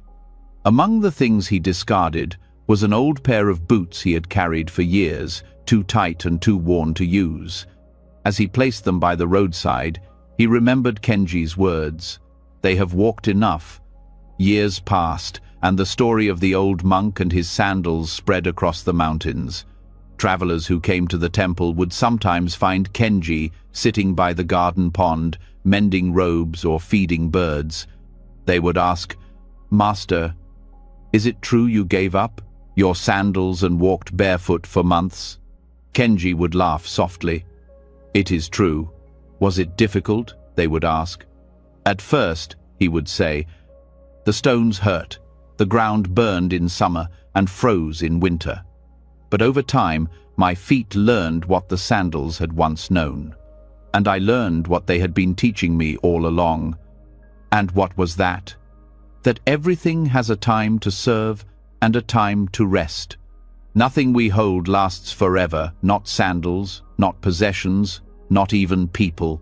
The peace we seek comes not from keeping, but from knowing when to let go." He would pause then, his gaze drifting to the pond where fallen leaves floated gently on the surface. "See those leaves?" he would say. "All summer, they clung to the tree, they gave shade, they turned sunlight into life. But now they drift away. The tree does not mourn them. It stands still and waits for new growth." The travelers would leave, feeling as if they had learned something without quite knowing what. As Kenji grew older, his steps became slower. His hair turned silver, and his voice softened with age, but the light in his eyes never dimmed. Even when his body began to ache, he continued his morning walks through the courtyard, barefoot as ever. One spring morning, as cherry blossoms fell like soft snow, a young novice named Taro joined him. They walked together in silence for a while before Taro asked, "Master, aren't your feet tired after all these years?" Kenji smiled. "They are tired, yes, but they are grateful. They have carried me long enough. One day, they too will rest." Taro looked down at the old man's calloused feet. "And when that day comes?" Kenji looked at the horizon. "Then I will thank them for their service, the same way I thanked my sandals." That evening, Kenji sat in the garden watching the sun set behind the mountains. He thought about all that had passed, friends who had come and gone, the sandals that had worn away, the paths he had walked, the seasons that had turned like pages. Nothing had stayed the same, yet nothing had been truly lost. He whispered to himself, "Each thing walks beside us only as long as it must. When it leaves peace behind." Not long after, the old monk became ill. The other monks cared for him tenderly, keeping watch by his side. One night, as the sound of rain filled the temple, Kenji opened his eyes and said softly, "Do you hear it? The rain has walked far enough. Soon it will rest in the earth." The monks leaned closer. "Master, do you have any last words for us?" Kenji smiled faintly. "Yes. Do not be afraid when things wear out your shoes, your strength, even your days. Everything completes its journey. When something ends, bow to it. It has walked enough." When the dawn came, Kenji's breathing had grown still. His face was peaceful, his hands folded over his chest. The monks washed his body, and when they lifted his robe, they saw his bare feet scarred, strong, and beautiful. After the funeral, the monks placed a small pair of handmade sandals beside his shrine. On a strip of paper, they wrote his words, "They have walked enough." And every year, when a monk's sandals wore out, he would leave them by the temple gate instead of mending them. Travelers who passed by would see rows of old sandals resting by the entrance, and they would ask, "Why so many?" The monks would smile and answer, "Because even sandals have a journey. When they are done, we let them rest." Over time, the temple became known as the House of the Peaceful Step. Pilgrims came from far away to walk barefoot across its courtyard, feeling the earth beneath their feet, remembering the old monk who taught that peace is not found in holding on, but in knowing when to let go.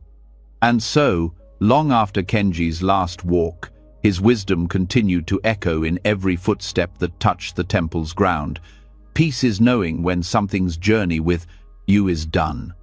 There was once a monk named Taman who lived in a quiet mountain temple surrounded by a grove of bamboo. The temple was small and humble, with moss-covered stones and a stream that sang softly as it flowed past. Each morning, Tamon swept the paths, tended the garden, and sat beneath the bamboo to meditate. He loved their calm strength, the way they rose straight toward the sky, slender yet unshakable, and how they moved with the wind instead of resisting it. He often thought, the bamboo never fights the storm, yet it survives every season. But Tamon himself was not as gentle as the grove he admired. He had come to the temple as a young man full of will and determination. He believed that enlightenment was something he could earn through effort, by mastering discipline, by sitting perfectly still, by holding himself firm against every distraction. He wanted to become strong, unmoving, untouchable. Each day, he sat longer than the others in meditation.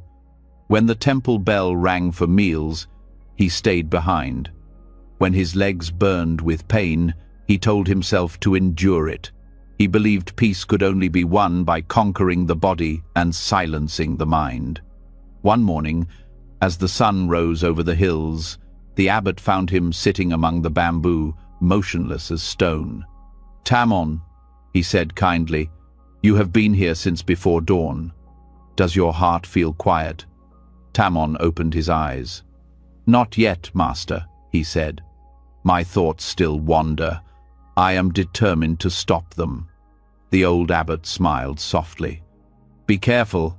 Even the strongest bamboo bends with the wind. If it stood rigid, it would break." Taman bowed but did not understand. He believed that stillness meant control. That summer, storms swept through the valley. The sky turned dark, and the wind howled day and night. The monks stayed indoors, but Taman went out to meditate beneath the bamboo. He sat cross-legged on the wet earth, spine stiff, eyes closed, while the rain fell around him. The wind grew stronger, bending the bamboo until they brushed against him. One snapped nearby with a sharp crack. Taman opened his eyes. In the dim light, he saw the grove alive in the storm, some stalks bending low, almost touching the ground, others standing stubborn and breaking under the pressure. He sat there, watching. The ones that yielded survived. The ones that refused to move were torn apart. For the first time, Taman saw what his master had meant. His heart softened. He bowed his head to the rain. "To yield is not weakness," he whispered. "It is wisdom." When morning came, the storm had passed. The ground was covered with broken bamboo, yet the grove still stood tall. The bending stalks had risen again, unshaken. Taman stayed among them long after sunrise, quietly absorbing their lesson. When the abbot found him, Taman looked up with calm eyes. "Master," he said, "I finally see. The bamboo that bent now stands tall. The ones that resisted have fallen." The abbot nodded. "So it is with us. The wind teaches what the heart forgets. Strength without softness breaks itself." From that day, Taman's meditation changed. He no longer forced his body to be still or his thoughts to disappear. He sat as the bamboo stood upright, alive, yet open to the wind. When anger came, he let it blow through him. When sorrow rose, he bowed to it. He learned to yield without losing his roots. Over time, peace began to settle within him, gentle as morning mist. Years passed, and Taman became known for his quiet grace. He worked slowly, spoke softly, and smiled often. The monks began to come to him for guidance. One day, a young monk approached him in distress. "Master Taman," he said, "I failed my duty today. I dropped the water jar, and it shattered. I wanted so much to be careful, but my hands were clumsy. Now I feel ashamed." Taman looked at him with kind eyes. "Do you see the bamboo outside?" he asked. The novice nodded. "When the wind blows, it does not curse the storm," Taman said. "It bends and waits. You too must bend. Accept your mistake. Bow to it. Then let it go. If you cling to your shame, it will break you. But if you bow, you will rise again." The young monk wept softly. "But I feel so weak." Taman smiled. "Weakness is when we cannot bow. Strength is when we do." The boy bowed low and left with a lighter heart. That evening, Taman sat once more beneath the bamboo. The moonlight fell across the grove, silver and soft. He listened to the wind move gently through the leaves. It whispered to him of the truth. He had finally learned that peace is not the stillness of stone, but the calm that sways with life. Many years later, after his master passed away, Taman became abbot of the temple. People came from distant places to hear his wisdom. One day, a samurai arrived, seeking counsel. "Master," he said, bowing deeply, "I have lived by strength all my life.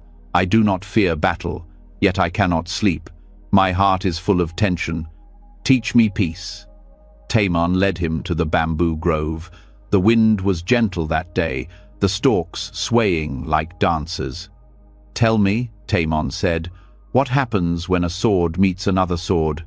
"They clash," the samurai answered. "The stronger one wins." Taman bent a stalk of bamboo and let it spring back.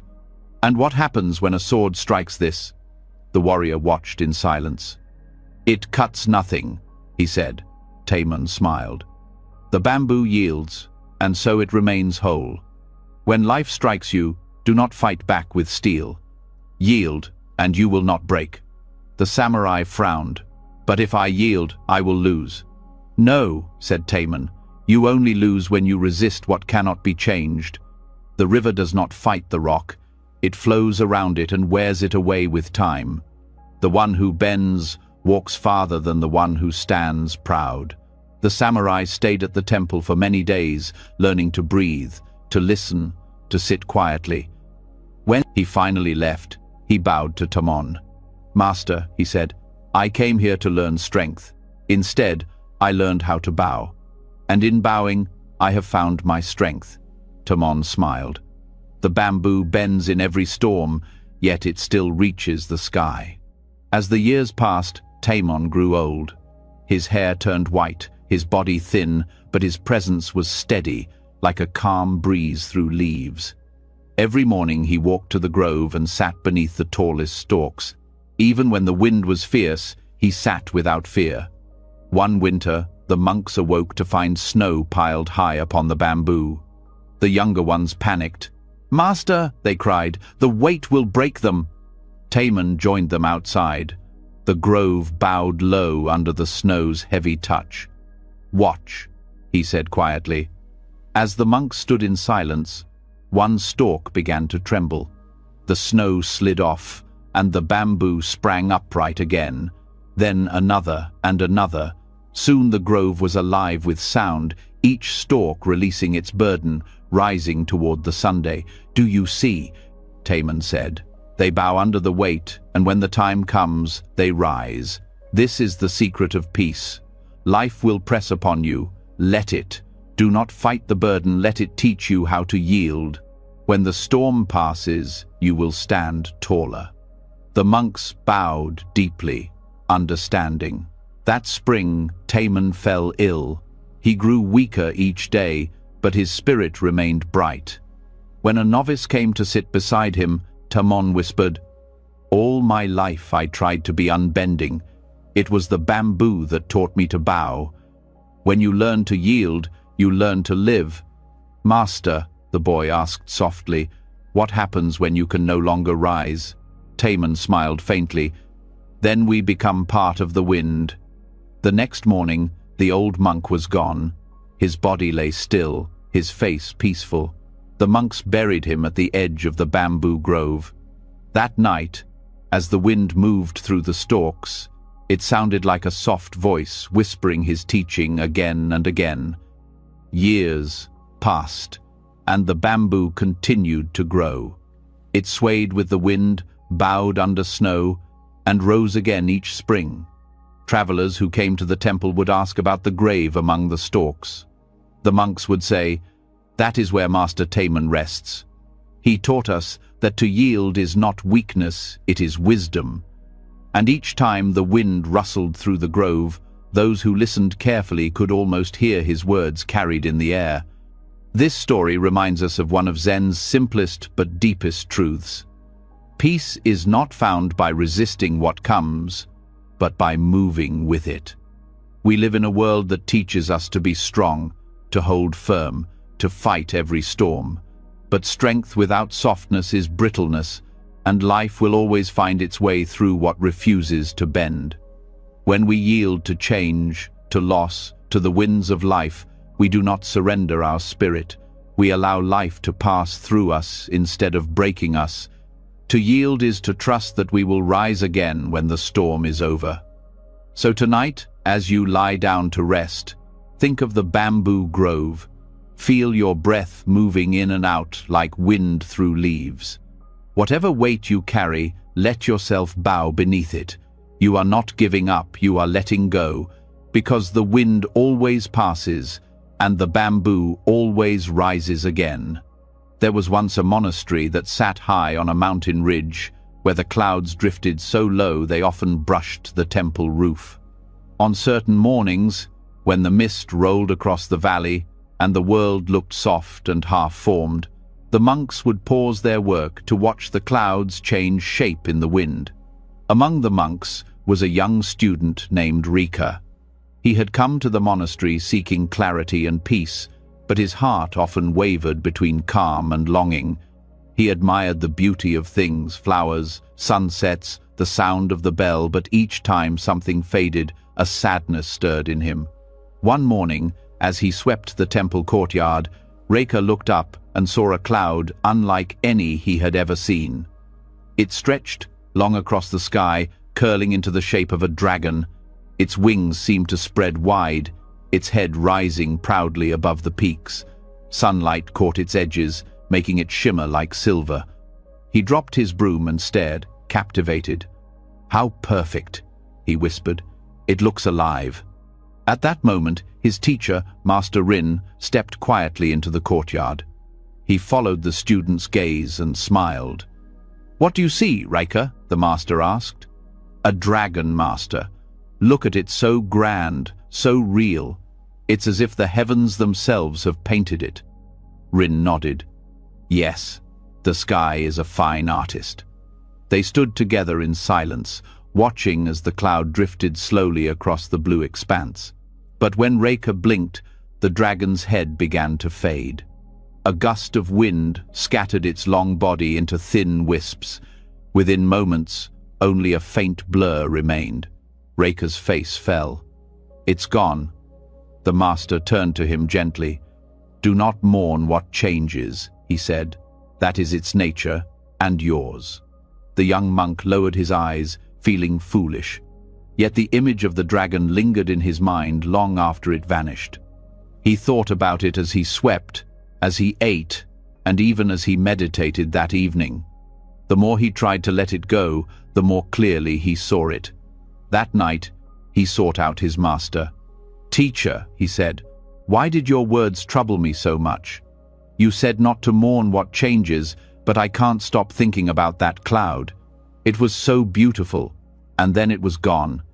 I know it's foolish to grieve something so small, but I feel as though I lost something precious."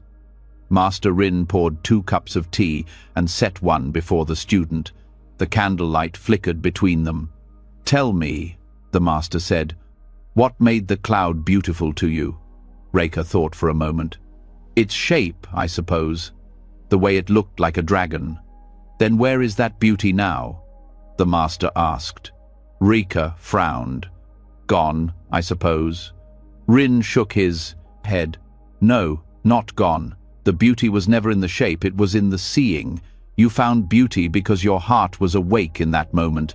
The cloud changed, but your capacity to see did not." The student sat in silence. The tea between them steamed gently. The master continued, "You think the loss of the cloud is sorrow, but sorrow comes not from change, it comes from holding on to what refuses to stay. You grasped the dragon with your mind, and when it moved on, you called it loss. But the sky loses nothing when a cloud dissolves." Reika lowered his eyes. "It's hard not to cling, master." Rin smiled kindly. "Yes, it is hard. The mind loves to hold shapes, it loves to make permanence out of passing things. But the more tightly you hold, the more you suffer. When you learn to let each thing come and go as it will, life becomes soft again, like the sky." That night, Reika lay awake, listening to the wind.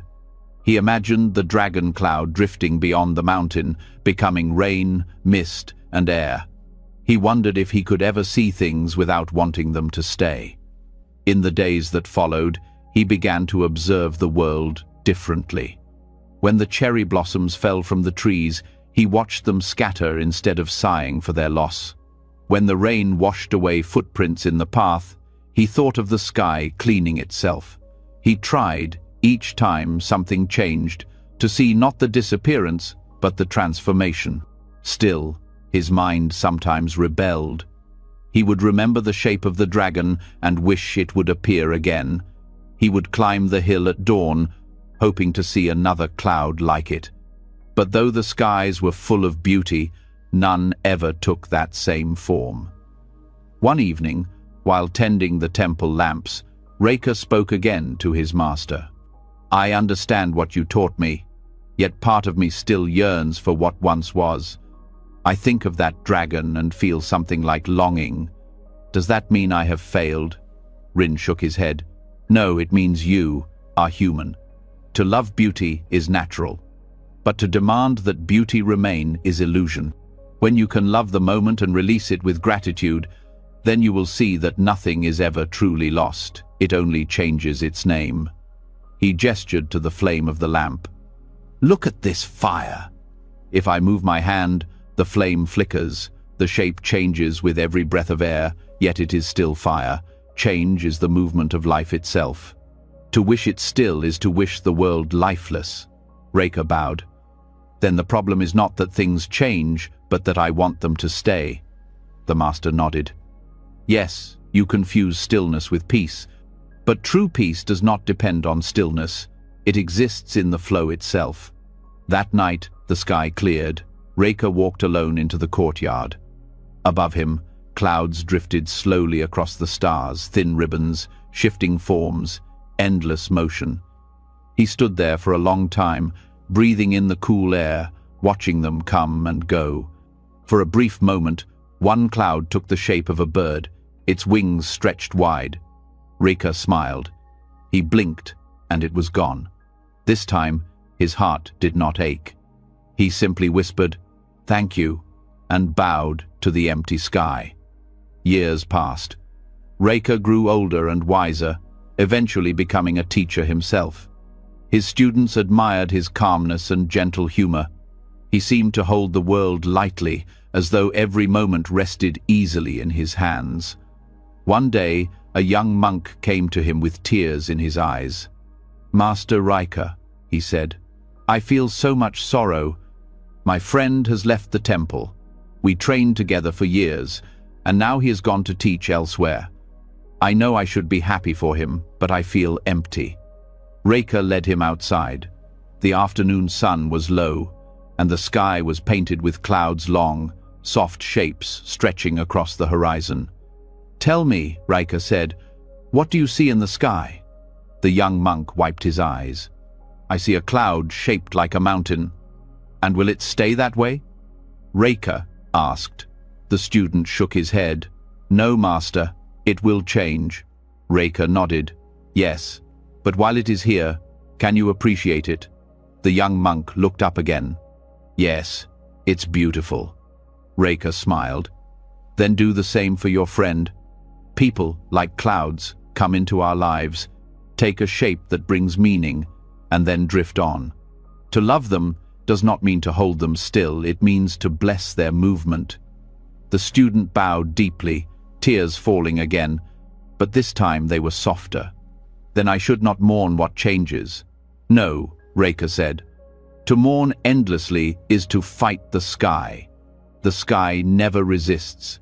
It lets every cloud come and go, and because of that, it is vast." The boy smiled faintly. "Then peace is like the sky." "Yes," Rekha said, "and you are that sky." That evening, as the monks gathered for meditation, the air grew heavy with mist. Clouds rolled low over the temple roof. Some of the younger monks whispered that it looked as though the heavens were resting upon their home. Rekha sat with them, listening to the soft rain that began to fall. He spoke quietly. Each drop of rain was once part of a cloud. Each cloud was once vapor rising from the sea. Nothing is ever lost, it only changes its form. Remember this when sorrow visits you. Change is not your enemy, it is the breath of existence. As the rain fell, the monks sat in silence. The sound of droplets against the wooden floor became their teacher that night. When Rekha grew old, he spent his final years watching the sky from the temple balcony. Sometimes the other monks would find him there at dawn, smiling faintly as clouds drifted through shades of pink and gold. One morning, a student approached him. "Master," he asked, "after all these years, what have you learned from the clouds?" Rekha looked at the horizon, where the light of morning was dissolving the night. "That everything I have ever loved has changed," he said, "and yet nothing has truly gone." The student bowed. "I don't understand." Rekha smiled. "When the cloud disappears, the sky remains. When you lose what you love, what remains is what allowed you to love in the first place, the open space within you. That is your true nature. Like the sky, you can hold every passing shape without clinging to any." Not long after, Master Rekha passed away peacefully in his sleep. The monks buried him at the top of the mountain, where the clouds drifted closest to the earth. On the day of his burial, The sky was full of movement clouds forming, breaking, merging, scattering. As the monks chanted, one of them looked up and saw a great cloud shaped like a dragon stretching across the heavens. He smiled and whispered to the others, "The master is here." The cloud glowed for a moment in the sunlight, then slowly dissolved into the blue. The monks bowed deeply. None felt sadness. The master had taught them too well. They returned to their temple in silence, the wind gentle on their faces. That night, as the stars appeared, one young monk looked to the sky and said quietly, "Do not mourn what changes. That is its nature and ours." This story reminds us of one of Zen's deepest truths: all things are in motion. The sky never keeps a single cloud, the sea never holds a single wave, and we cannot hold a single moment of life. Everything we love, everything we are, is always moving, forming, fading, returning. To mourn what changes is to fight the current of existence. To accept it is to find peace. The world was never meant to stand still. Its beauty lives in its passing. When we release our grasp, we begin to see that change is not the loss of what was, it is the continuation of what is. The cloud that disappears becomes rain, the rain becomes river, the river returns to the sea. Nothing is lost. It only becomes something new. As you prepare to rest tonight, you might think of the sky above you. The thoughts that come and go in your mind are clouds too. Some take beautiful shapes, others darken the horizon, but none stay for long. Watch them drift. Let them move as they will. You are not the clouds. You are the sky that holds them all. Do not mourn what changes. That is its nature and yours. In an old temple nestled deep in the mountains, where the mist lingered even after sunrise, there stood a bell tower. The bell was large and ancient, made of bronze darkened by years of rain and prayer. Monks said its sound could travel across valleys, through forests, and even reach the hearts of travelers far beyond the temple walls. Every dawn, when the sun touched the mountain peaks, the bell would ring slow, deep, and full of grace. Its sound carried through the morning air, calling the monks to meditation. The bell did not just mark time, it awakened something within those who heard it. One day, a young monk named Daichi was assigned the duty of ringing the morning bell. It was a great honor, for only those trusted by the master could be given this task. Daichi was eager to prove himself. He rose before dawn, climbed the worn steps of the tower, and bowed before the great bell. It hung motionless, covered in dew. The air was so still that he could hear his own breath. He took the wooden beam used to strike it and swung it gently, but the bell made no sound. He frowned and tried again, harder this time. Still, nothing. The silence felt heavy, almost mocking. He examined the bell closely and discovered that the clapper, the piece inside that struck the metal from within, was missing. It must have fallen and been taken away for repair. Daichi felt a rush of panic. The temple depended on the sound of this bell to begin its day. Without it, the morning ritual would be incomplete. He swung the beam again and again, each time harder than before, hoping to coax some echo from the stubborn metal, but all he heard was the dull thud of wood hitting bronze. The silence grew louder in his mind. Frustrated, he struck it one last time, so hard that the sound of his effort filled the tower. The bell, however, remained mute. At that moment, he heard a soft voice behind him. "Why do you strike so violently, Daichi?" It was the master, standing at the doorway, his robe rippling slightly in the wind. "Master!" Daichi bowed quickly. "The bell will not ring, its clapper is gone. I thought perhaps if I struck it hard enough, the sound might still come." The master smiled gently and walked closer. "And what did you hear?" Daichi hesitated. "Nothing, master. Only silence." The old man nodded. "Then you have heard more than you realize." Daichi looked puzzled. "But master, the purpose of a bell is to ring." Without its sound, it fails in its duty. I have failed in mine. The master placed a hand on the bell. Is it the bell that has failed? He asked softly. Or your expectation of what it should do? Daichi said nothing. He looked down at his hands, still trembling from the effort. Even silence, the master said, is a sound if you listen without wanting. He let the words linger in the air. Then, without another word, he turned and left the tower. Daichi stood there for a long time. The wind moved gently through the open window, carrying the faint scent of pine. He sat down on the wooden floor and closed his eyes. At first, all he could hear was his own heartbeat. Then, slowly, other sounds began to reveal themselves. The rustle of bamboo leaves outside, the soft creak of the tower's beams, the sigh of the wind moving through the valley. Beneath it all was the vastness of silence itself, deep, unbroken, infinite. He realized that he had been so focused on the bell's voice that he had ignored all the other voices around him. Later that morning, during meditation, the master spoke to the monks. There are two kinds of hearing, he said. The first is with the ears. It seeks sound, compares, judges, and desires. The second is with the heart. It listens to what is, even when there is nothing to hear. When the heart listens, silence sings. Daichi bowed his head, understanding the lesson was for him. In the days that followed, he returned to the bell tower each morning. Though the clapper was still missing, he no longer tried to strike the bell. Instead, he sat beside it and listened to the wind brushing its surface, to the small insects crawling in the cracks, to the sound of his own breathing. At first, it felt strange. The silence was not what he expected.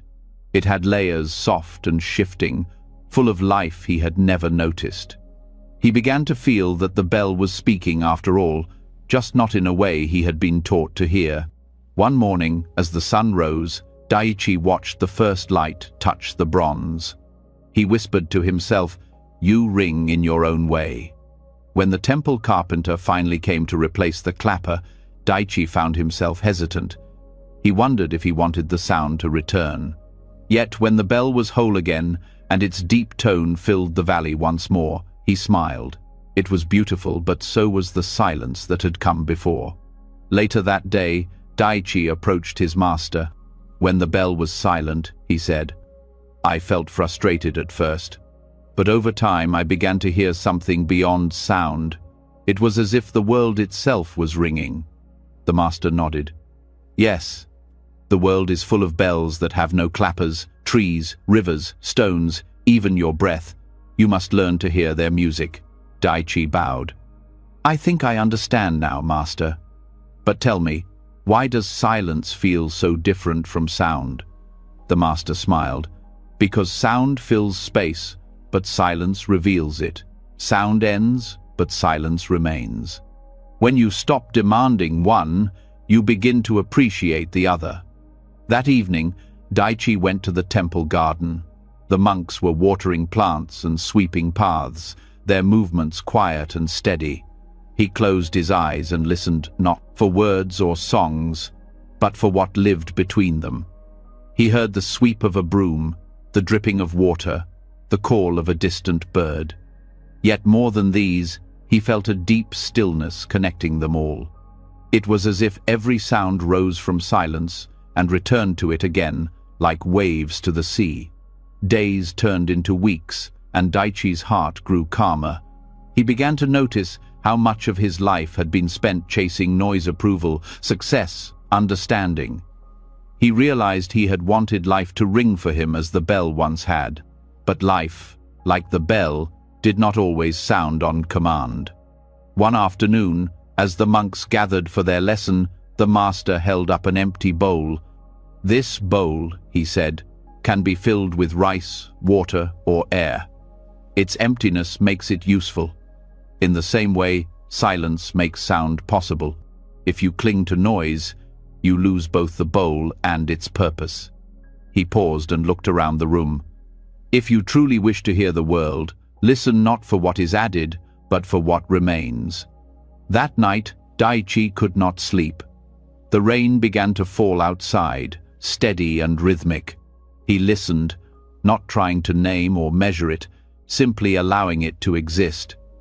Eventually, he drifted into sleep with the sound of rain and silence woven together, like two notes forming a single harmony.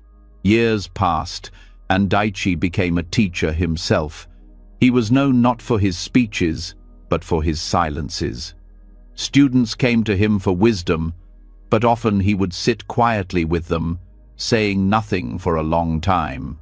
One impatient novice once asked, "Master Daichi, why do you remain silent so often? Shouldn't a teacher speak?" Daichi smiled. "A teacher speaks when words are useful. Silence teaches when they are not." The novice frowned. "But how can silence teach anything?" Daichi gestured toward the bell tower. "When I was young, I tried to make that bell ring without its clapper. I struck it again and again until my master stopped me. He said, 'Even silence is a sound if you listen without wanting.' I spent years learning what that meant. Would you like to hear the silent bell?" The novice nodded. Together they climbed the tower.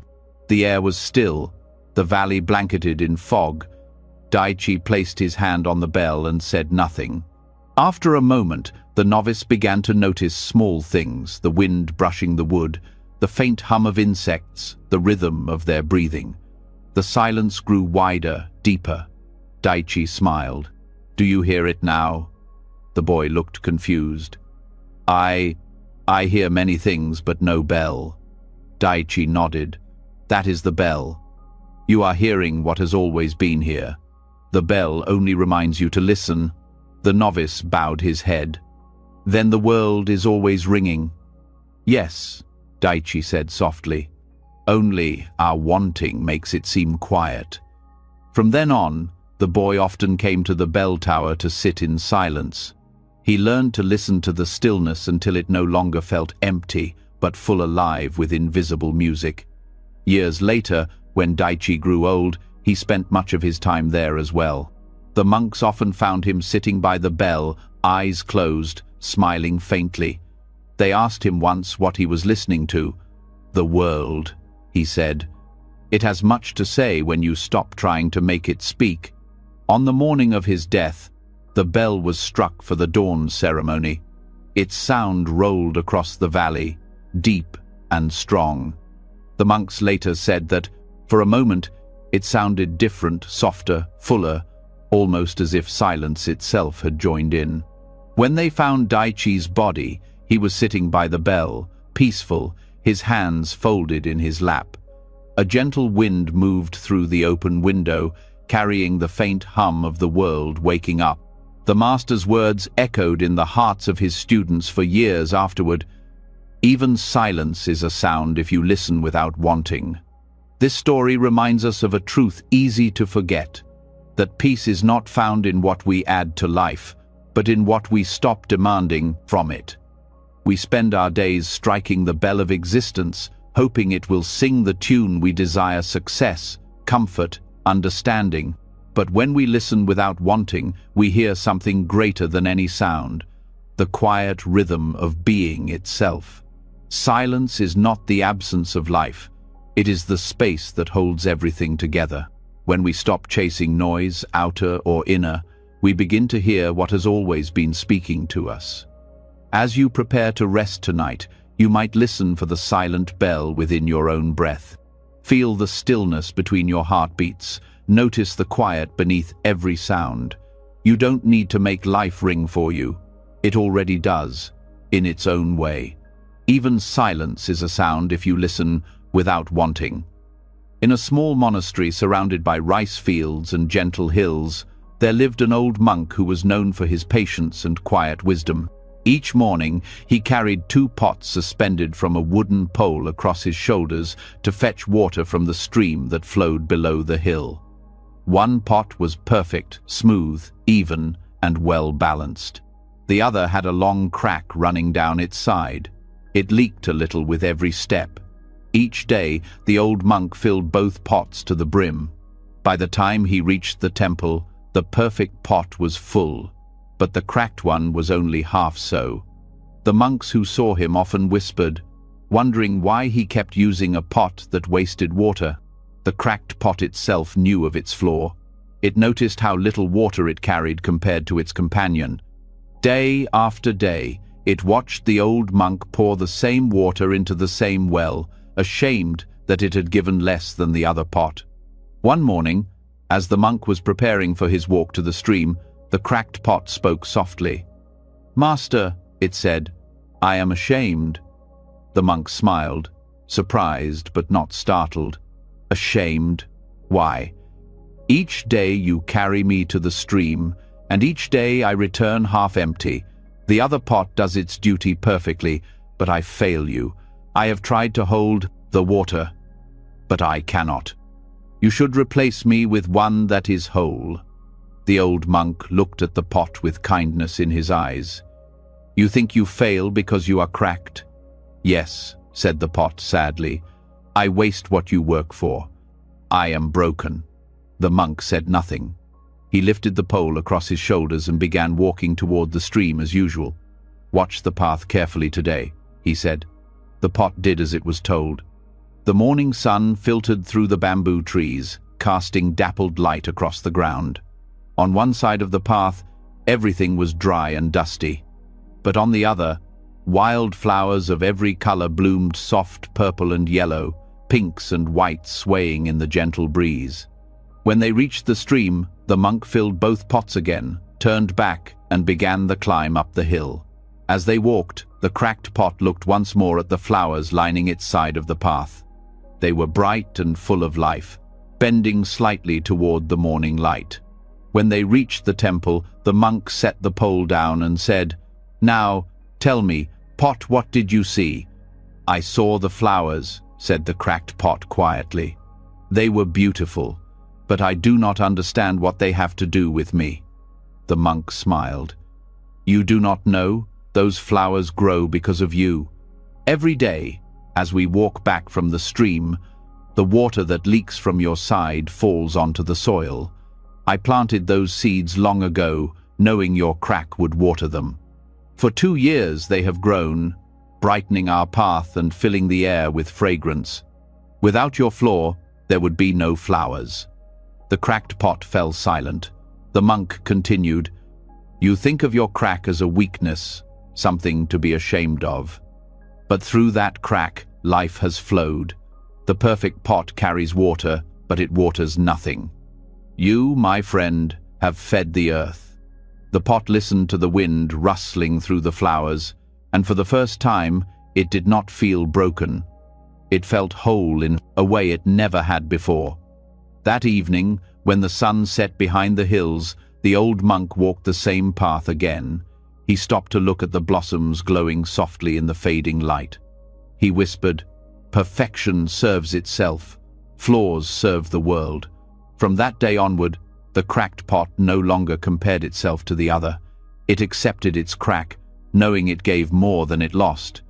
The next morning, a young monk, who had been watching the old man for some time, asked, "Master, why do you keep that broken pot? Wouldn't it be easier to use one that holds all the water?" The master smiled. "If I only valued what holds perfectly, I would miss what overflows beautifully. This pot may lose half its water, but it gives the earth twice its life." The young monk tilted his head. "But isn't it better to be strong and whole?" "Strength is not always in holding," the master said gently. "Sometimes it is in releasing. The pot releases, and the flowers drink. In this way, even imperfection finds its purpose." The young monk thought about that for a long time. Years went by, and the cracked pot continued its daily walk. The flowers multiplied, spreading further along the path. Travelers who visited the temple often paused to admire them. They would say, "What a beautiful garden," and the old monk would simply nod. He never spoke of the pot. He let the flowers tell the story. One season, the old monk grew ill. His steps became slower, his shoulders bent lower. One morning, as he filled the pots, his hands trembled slightly. The cracked pot, seeing his frailty, felt worry bloom in its heart. "Master," it said softly, "you have carried me for so long. Perhaps it is time you rested. Let someone younger take your place." The monk smiled. "I will soon rest, my friend, but I could not leave without my walk to the stream. It reminds me that even when things appear broken, life finds a way to bloom." They walked in silence that morning, the flowers brushing against the monk's robe. When they reached the temple, the monk set the pots down and looked at them for a long moment. "Each of us," he whispered, "is both whole and cracked. What we call broken is only the place where light and life can enter." That evening, the monk passed away peacefully in his sleep. When the monks found him, they saw the 2 pots by his bedside, still filled halfway with water from that morning's walk. One was perfect. The other, cracked, shimmered in the sunlight streaming through the window. The new abbot, a student of the old monk, kept the 2 pots in the garden. He told the younger monks, "Our master taught us through everything, even through a pot. Look closely. What you see as damage may be the very thing through which the world is blessed." Over time, the cracked pot became a quiet symbol in the temple. Each novice who joined the monastery would learn its story. Whenever someone felt unworthy, too slow, too emotional, too flawed, the abbot would take them to the garden. He would gesture to the flowers and say, "Do you see these blooms? They drink from imperfection. The world grows from what you think is wrong with you." One day, a new novice named Shin was struggling with his studies. He was clumsy, forgetful, and easily distracted. After spilling ink across a sacred text, he wept in shame. The abbot found him sitting outside, head bowed. "Why so sad, Shin?" "I cannot do anything right," the boy said. "My hands shake when I copy scriptures. I forget chants during meditation. I'm useless here." The abbot placed a hand on his shoulder. "Come with me." He led the boy along the garden path where flowers still grew wild from the cracked pot's side. The scent of blossoms filled the air. The abbot stopped and pointed. "Do you see this?" he asked. "Yes, master, it's beautiful." The abbot nodded. It was born from a flaw. There was once a pot that leaked. The water it lost gave these flowers life. The pot thought it was failing until my teacher showed it the truth. Its weakness was its gift. Shin looked up. "But how can my mistakes give life?" The abbot smiled. "Every mistake softens pride. Every failure teaches patience. When your hands tremble, you learn humility. When your heart aches, you learn compassion. These are the flowers that grow from your cracks. If you try to hide them, you deny the world their fragrance." The boy's tears slowed. He looked at the blossoms more closely. Some were drooping, some were torn by the wind, but all of them were alive. He whispered, "Then I should not hate my cracks." "No," said the abbot, "hate only blinds you. Acceptance allows you to see what is still growing." That evening, Shin returned to his work. His writing was still uneven, but his heart was lighter. For the first time, he noticed how the ink glistened under the lamp, how the faint sound of the brush against paper was like a soft song. Each imperfection in his strokes felt like a heartbeat, alive, human, true. Years later, when Shin became a teacher, he would tell his own students about the cracked pot. "When you see your flaws," he would say, "remember that they are not mistakes in the design, they are part of the pattern. Through them, your kindness flows." One spring morning, as he tended the garden, Shin noticed the cracked pot had finally split in two. Time and weather had worn it beyond repair. He lifted its pieces carefully and placed them in the soil beside the flowers. He whispered, "You have carried enough." From that place, new flowers grew brighter than ever before. The monks said it was as if the pot's spirit had dissolved into the earth. They began to call that patch of the garden the place of the cracked pot. Whenever visitors came to the temple, they would walk the garden path and pause before it. The abbot would tell them the same story that had passed through generations of monks. He would end it by saying, "Perfection is silent, it holds everything in. Imperfection sings, it lets life flow through. Do not regret the cracks. Through them, peace blooms." And so, the legend of the cracked pot lived on, whispered through time like a prayer. It reminded each person who heard it that no life is wasted, no flaw without purpose. A perfect vessel may hold water, but it is the cracked one that nourishes the ground. Peace does not come from fixing what is broken, it comes from seeing that nothing was ever truly broken at all. When we learn to accept the cracks within ourselves, the doubts, the scars, the losses, we begin to see beauty blooming from them.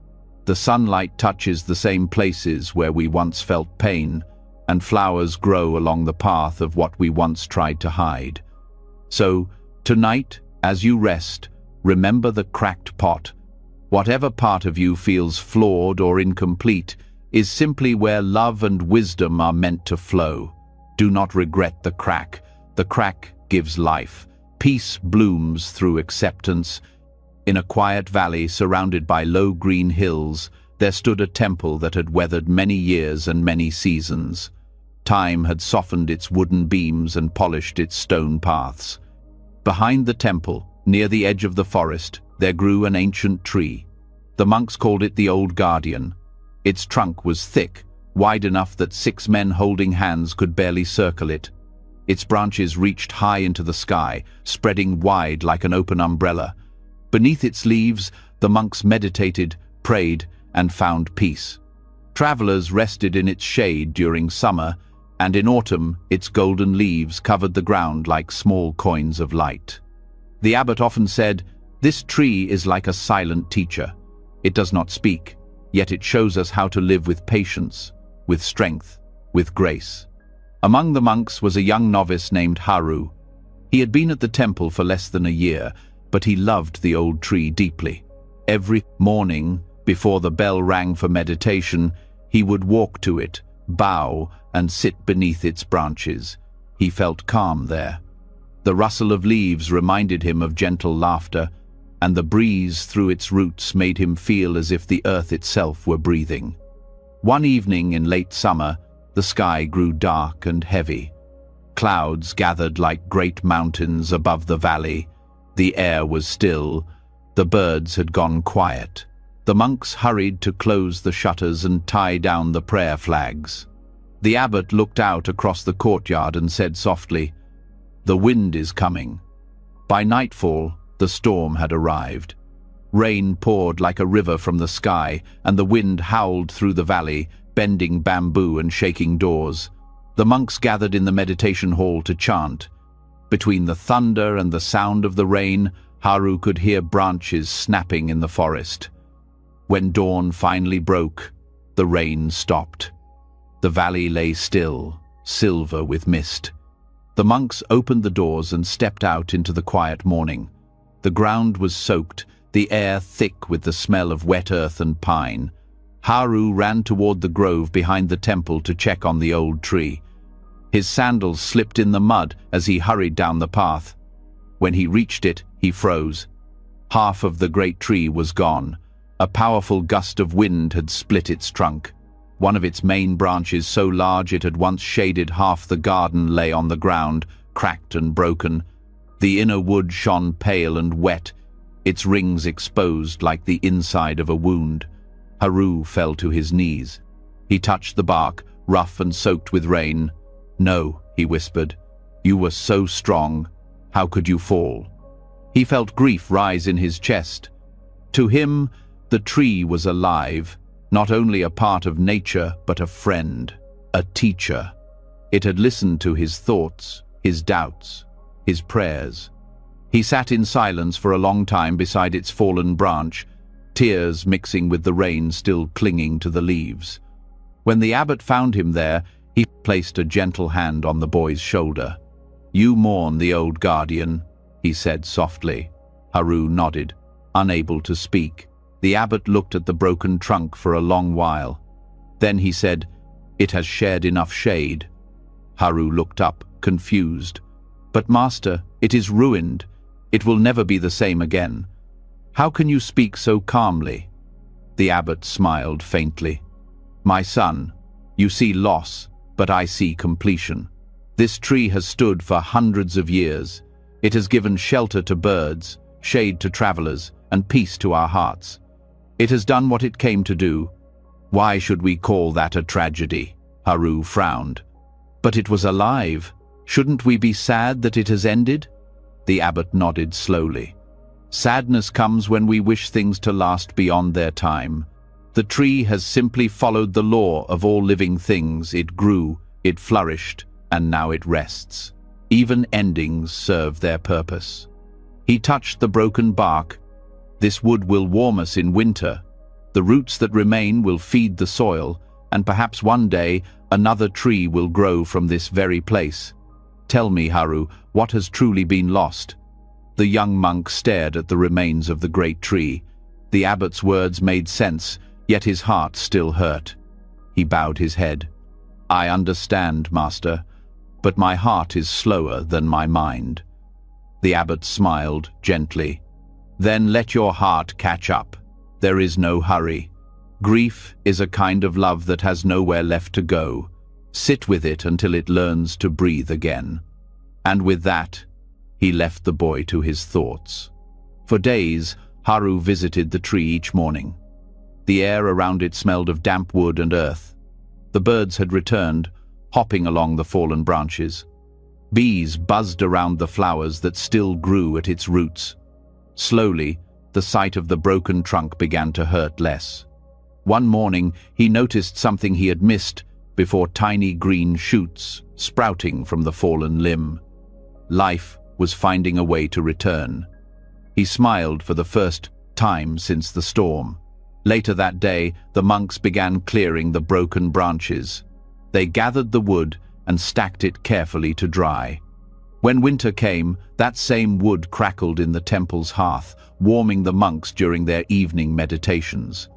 Haru sat by the fire and thought of the abbot's words. Even endings serve their purpose.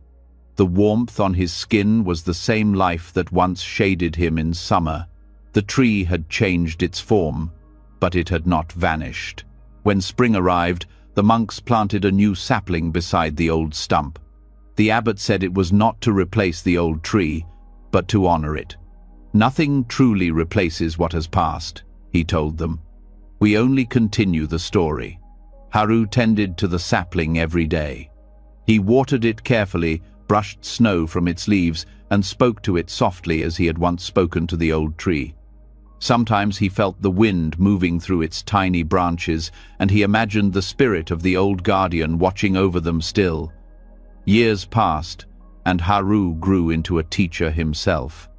The sapling became a young tree, strong and tall. One summer afternoon, a novice approached him after meditation, his face troubled. "Master Haru," the boy said, "I don't understand why everything must die.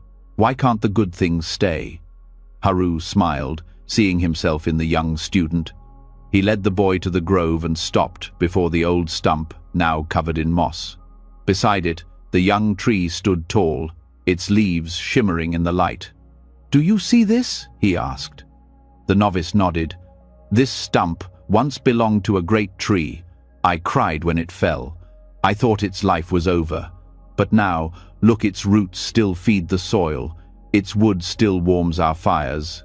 Its fall made space for this new life. Would you call that loss or transformation?" The boy thought for a while. "Transformation, master." "Exactly," Haru said. "The world does not take without giving. What ends in one form begins in another. When you understand this, endings will no longer frighten you. You will see them as beginnings wearing a different face." The novice nodded but still looked uncertain. "It's hard to let go, though." Haru smiled kindly. "Yes, it is. That is why we practice. We practice letting go of small things, our impatience, our pride, so that when larger things fall away, we can release them too. The heart learns peace not through holding, but through opening."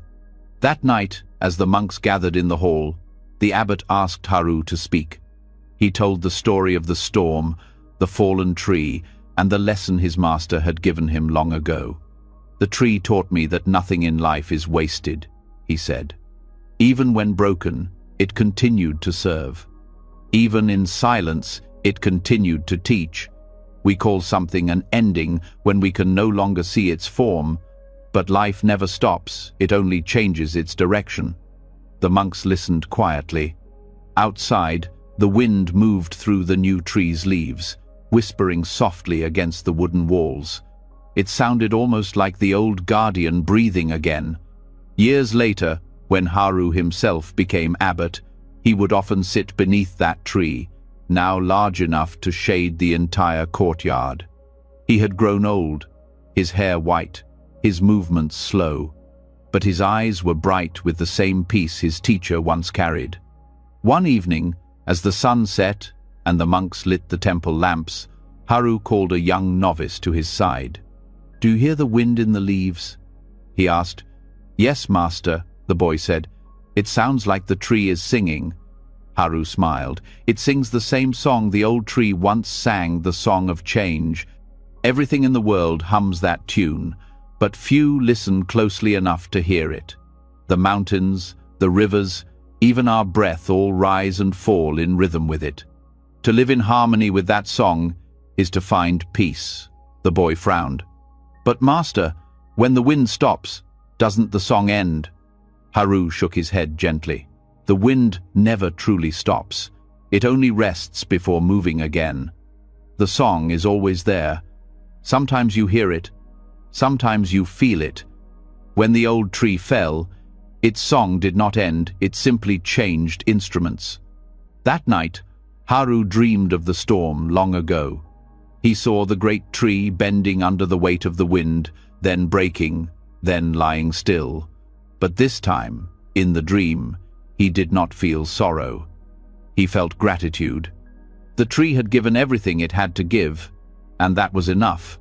When he woke the next morning, the valley was wrapped in mist, the air was cool, the ground soft with dew.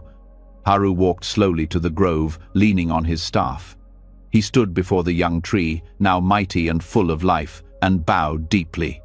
"Thank you," he whispered to the old tree, to the new one, to everything that had ever passed and everything still to come. He knew his own time was nearing its close, but he felt no fear. The old abbot's words echoed in his mind.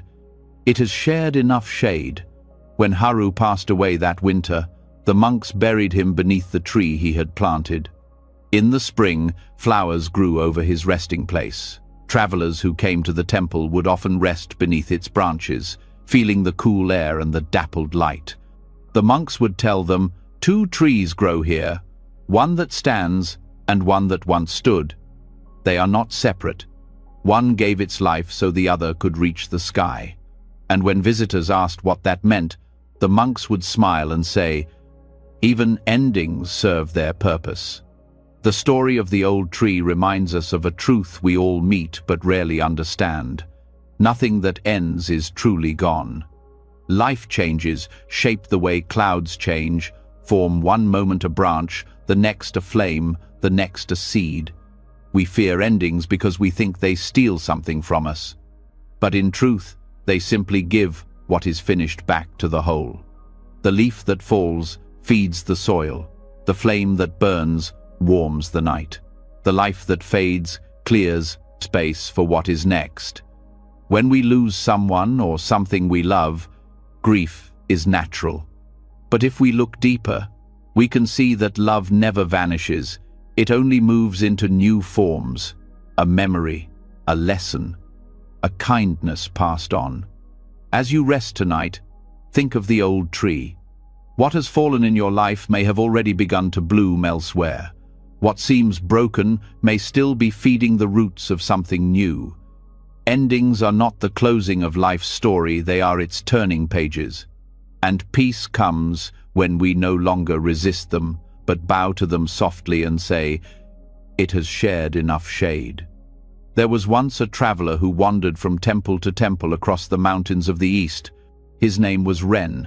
He carried no map, no plan, only a heart full of questions and a longing he could not quite name. He had left his village years ago, telling his family that he wished to seek wisdom. "I will not return," he said, "until I find peace." They had blessed his journey, thinking he might be gone for months. But months turned to years. Ren had seen many things on his travels. He had climbed high passes where the wind cut like a blade, crossed fields of gold in autumn, and slept beside rivers that glittered beneath the stars. In every temple he visited, he listened to the words of the masters, hoping to find the answer to his restlessness. The monks were kind. They offered him rice, shelter, and teaching. But wherever he went, he carried a habit that none could change. Each time he left a temple, he picked up a small stone from its garden or path. "This stone will remind me of what I've learned here," he would say. "I must not forget any of these lessons." At first, his collection was small, just a few pebbles wrapped in a cloth. But with every journey, the bundle grew heavier. In one temple by the sea, a monk taught him about patience, and Ren took a smooth white stone from the shore. In another, high among the clouds, he learned about compassion and took a round, grey rock from the mountain trail. He carried one for every teaching, some small, some large, each with a meaning he was afraid to lose. Soon, his pack grew heavy. He began to walk slower, rest more often, and sweat under the weight, but he told himself it was worth it. "Each stone is precious," he said. "Each one is a part of my journey." One afternoon, he arrived at a forest temple near a river. The abbot there was an old man with eyes like still water. Ren bowed deeply and said, "Master, I have come seeking wisdom. I have traveled far, and I carry with me the lessons of every place I have been." The old abbot looked at him curiously. "Lessons?" Ren nodded. He set down his bag with a heavy thud. "Yes, in this bag I keep a stone from each temple I have visited. Each one represents a truth I must remember." The abbot smiled faintly. "And what truth have you learned from carrying them?" Ren hesitated. "That knowledge is precious. That to forget is to lose progress." The old man nodded slowly, then said, "Come, sit by the river with me." They walked together down the slope to the water's edge. The river was wide and slow, its surface shining in the light of late afternoon. The master sat on a rock and gestured for Ren to join him. "Tell me," the abbot said, "why do you seek wisdom?" Ren thought for a moment. "Because I wish to find peace." The master nodded. "And has peace come to you yet?" Ren looked down. "Not yet, but I have gathered much understanding. I know the words of the masters and the meaning of many sutras. I carry their lessons with me." The abbot smiled gently. "You carry their words, yes, but do you carry their silence?" Ren frowned. "I don't understand." The old man pointed to the traveler's bag. "How heavy is that?" Ren sighed. "Very heavy, but it holds all I have learned." The master looked at the river and said quietly, "Then you are like a man who collects cups of water from every stream, believing he can hold the ocean in his hands. He carries so much that he cannot drink." Ren stared at the rippling water. "But if I let go of these stones, won't I forget what I have learned?" The abbot chuckled softly. "If a truth is real, it will not be lost. What stays in the heart needs no burden to protect it." Ren was silent. The wind moved through the reeds, and the sound of water filled the space between them.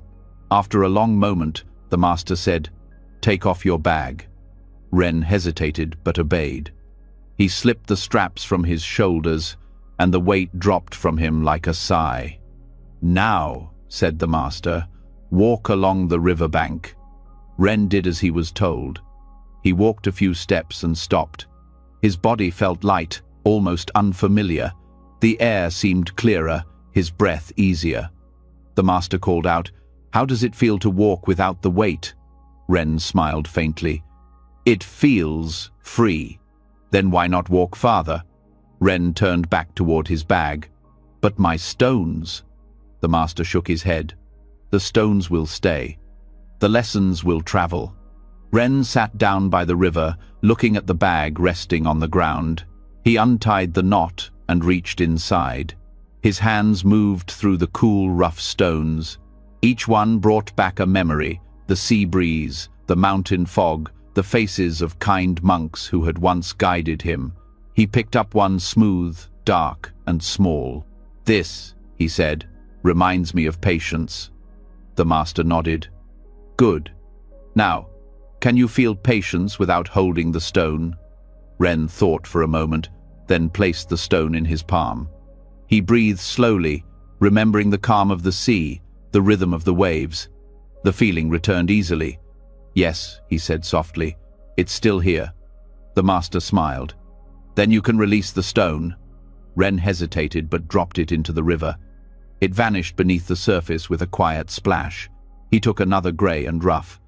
"This one reminds me of compassion." "Does compassion live in the stone, or in you?" the master asked. Ren looked down at the stone in his hand. "In me," he whispered. "Then you no longer need the stone." Ren let it fall into the river. One by one he lifted each stone, remembered its lesson, and let it go. Some made soft plunks, others rolled into the shallows. With each release, his heart grew lighter. When the bag was empty, he felt an odd stillness inside him, a mix of peace and emptiness. He looked at the abbot. "It feels strange," he said. "Like I have lost something, and yet gained something too." The master nodded. "When the hands open, the heart opens. Only an empty cup can be filled." Ren bowed his head. "Master, I have spent years gathering wisdom, but I see now that I was gathering weight." The abbot smiled. "Knowledge becomes wisdom only when it is lived, not carried. You have been walking with your mind full, and so your eyes could not see the path. Now you can travel again." That evening, Ren stayed at the temple. He shared a simple meal with the monks: rice, vegetables, and tea. There were no grand sermons, no formal teachings. The abbot spoke little, and yet Ren felt he understood more than he had in years of studying words. As night fell, the river shimmered under the moonlight. Ren walked back to the bank and sat by the water. The current whispered softly, carrying his stones downstream. He watched them disappear into the dark, feeling no sorrow, only gratitude. The next morning, when the monks gathered for breakfast, the abbot noticed the traveler preparing to leave. "Where will you go now?" he asked. Ren bowed. "Where the road leads, master. But this time I will go without collecting." The abbot smiled. "Then you will walk farther than ever before." Ren bowed again and began his journey anew. The world seemed different, brighter, lighter. He noticed the scent of pine in the wind, the sound of birds calling across the valley, the rhythm of his own steps. He walked easily, as if the earth itself supported him. For many days he traveled like this, without hurry, without burden. Sometimes he stopped to rest under trees or share a meal with villagers. When people asked where he came from, he simply said, "From the road." One afternoon he met a farmer mending a fence by a dusty path. The man looked up and said, "Traveler, you walk far. Don't you grow tired with nothing to carry?" Ren smiled. "I used to carry much more stones, thoughts, memories. I believed they were necessary. But I learned that the lighter the bag, the farther the feet can go." The farmer nodded thoughtfully. "Perhaps I too carry too much. My worries are heavy." Ren picked up a small pebble from the ground and handed it to the farmer. "Carry this instead. Whenever your mind feels full, hold this stone and remember that burdens can be small if you let them." The farmer laughed softly and tucked the pebble into his pocket. "Thank you, traveler." As Ren walked away, he smiled. The stone he had given away felt lighter than all those he had once carried. Years later, Ren became known across the land as the monk without baggage. He never stayed long in one place, yet wherever he went, people said he brought calm. He carried nothing but a walking stick and the clothes on his back, but when people sat with him, They felt as though he had given them something invisible. One evening, as he sat with a group of villagers, a woman asked, "Master, how did you find peace?" Ren smiled gently, "By learning how to put things down." She frowned. "But what if what you carry is important, a memory, a love, a duty?" He nodded. "Then carry it with care, but not with weight. Love does not become lighter by being clung to. Duty is not fulfilled by being feared. Even joy can become heavy when you try to keep it forever. Life moves like a river. The tighter you hold, the more it slips away." The villagers listened quietly as the sun sank behind the hills. The traveler looked at the horizon, his eyes calm. "To travel far," he said softly, "carry little." As years went by, Ren grew old. His hair turned white, his steps slowed, but his heart remained light. One spring morning, he came once more to the same river where he had left his stones so long ago. The water still flowed, sparkling in the sunday. He sat on the same rock where he had once sat with the abbot. Closing his eyes, he listened to the sound of the river. It sounded like laughter, like memory, like silence. He whispered to the wind, "Master, your lesson still carries me."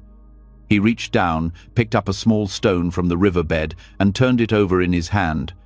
Then he smiled and tossed it back into the current.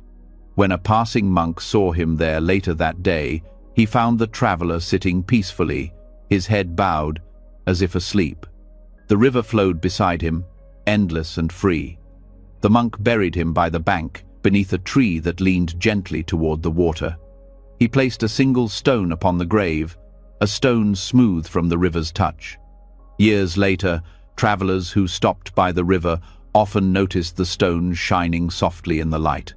When they asked the monks about it, they were told, "That is where the wanderer rests, the one who carried nothing and found everything." And if they listened carefully, they could still hear the river whispering through the valley, "To travel far, carry little." This story reveals a quiet truth at the heart of Zen.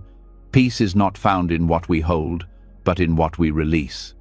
The more we cling to things, to memories, to ideas of who we must be, the heavier our journey becomes. We think that by gathering more knowledge, more possessions, more certainty, we will be closer to freedom. Yet freedom is what arrives when we stop gathering. When the hands are empty, the heart is light enough to move. To travel through life without burden does not mean to abandon love or purpose. It means to hold them gently, without fear of losing them. Tonight, as you rest, think of the traveler by the river. What stones are you still carrying? Which memories, fears, or ambitions weigh upon your back? You do not need to throw them all away at once. Simply loosen your grip. Let one small weight fall. Feel the freedom of an unburdened step.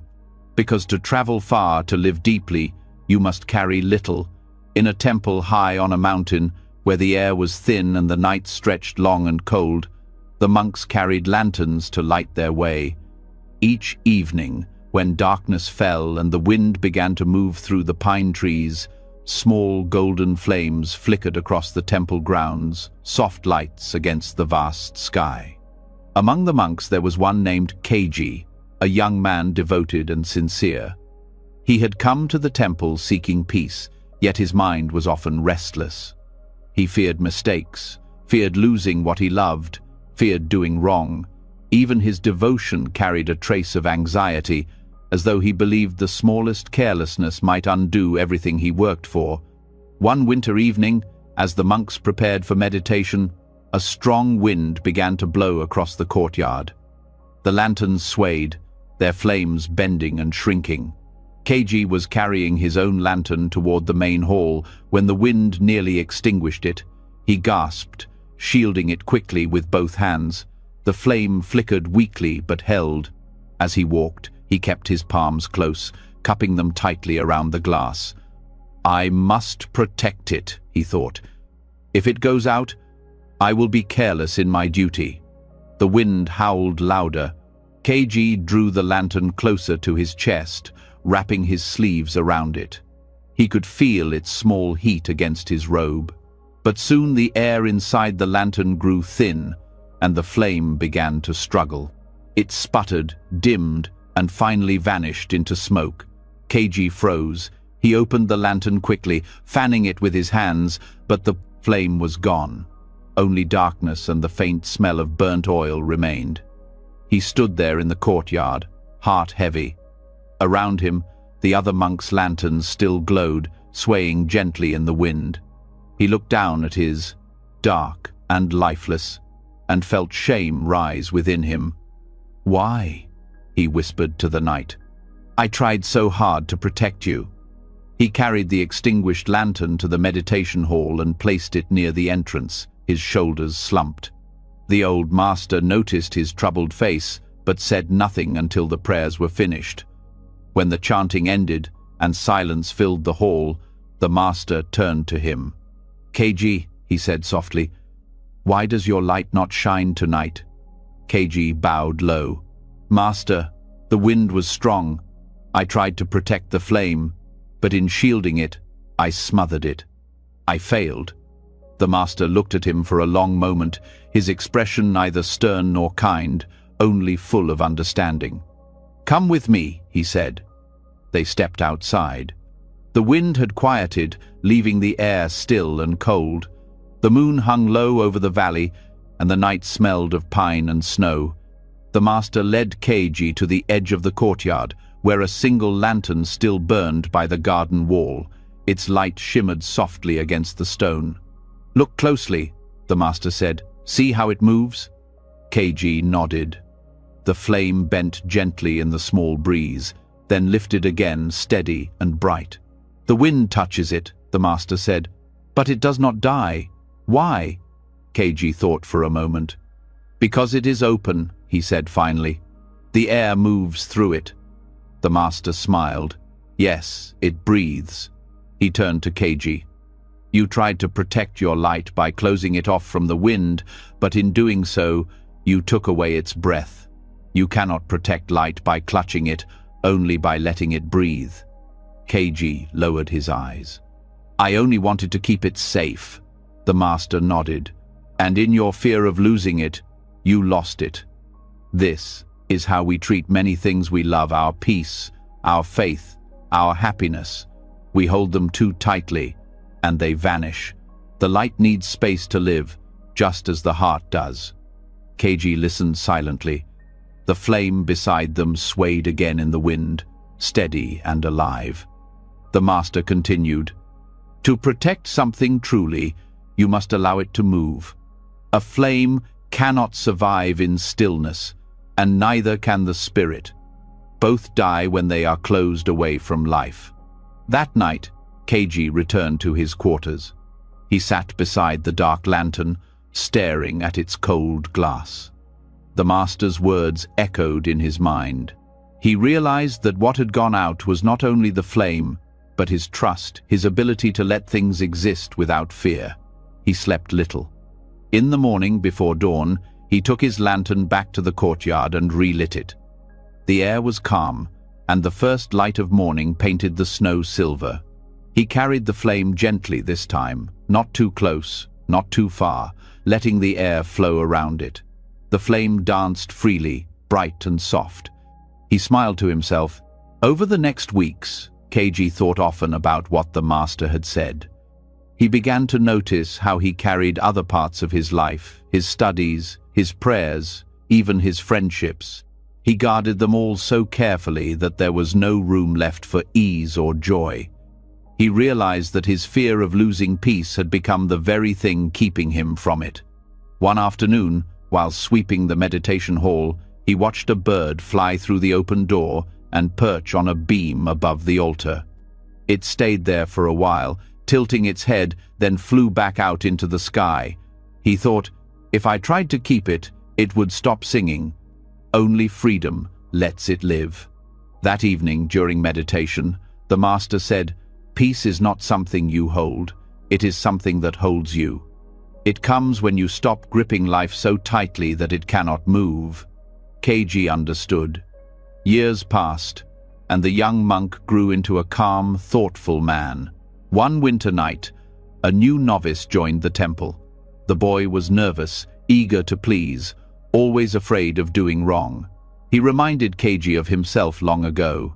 During the first night of the cold season, when the wind returned to the mountains, the boy was given a lantern to carry to the gate. Keiji watched from the corridor. The boy walked carefully, shielding his flame with both hands. Moments later, the lantern went out. Keiji approached him gently. "What happened?" The boy looked down, ashamed. "I tried to protect it from the wind, but it died." Keiji smiled kindly. "Come, let us walk." They went to the garden, where a few lanterns still flickered among the trees. The boy watched them, their flames swaying but never dying. "Do you see how they live?" Keiji asked. The boy nodded. "Yes, they move with the wind." "Exactly," said Keiji. "When you closed your hands, the flame had no air. It needed what you were afraid to let in." The boy looked up. "Then how do I protect it?" Keiji's smile deepened. "By trusting it to live.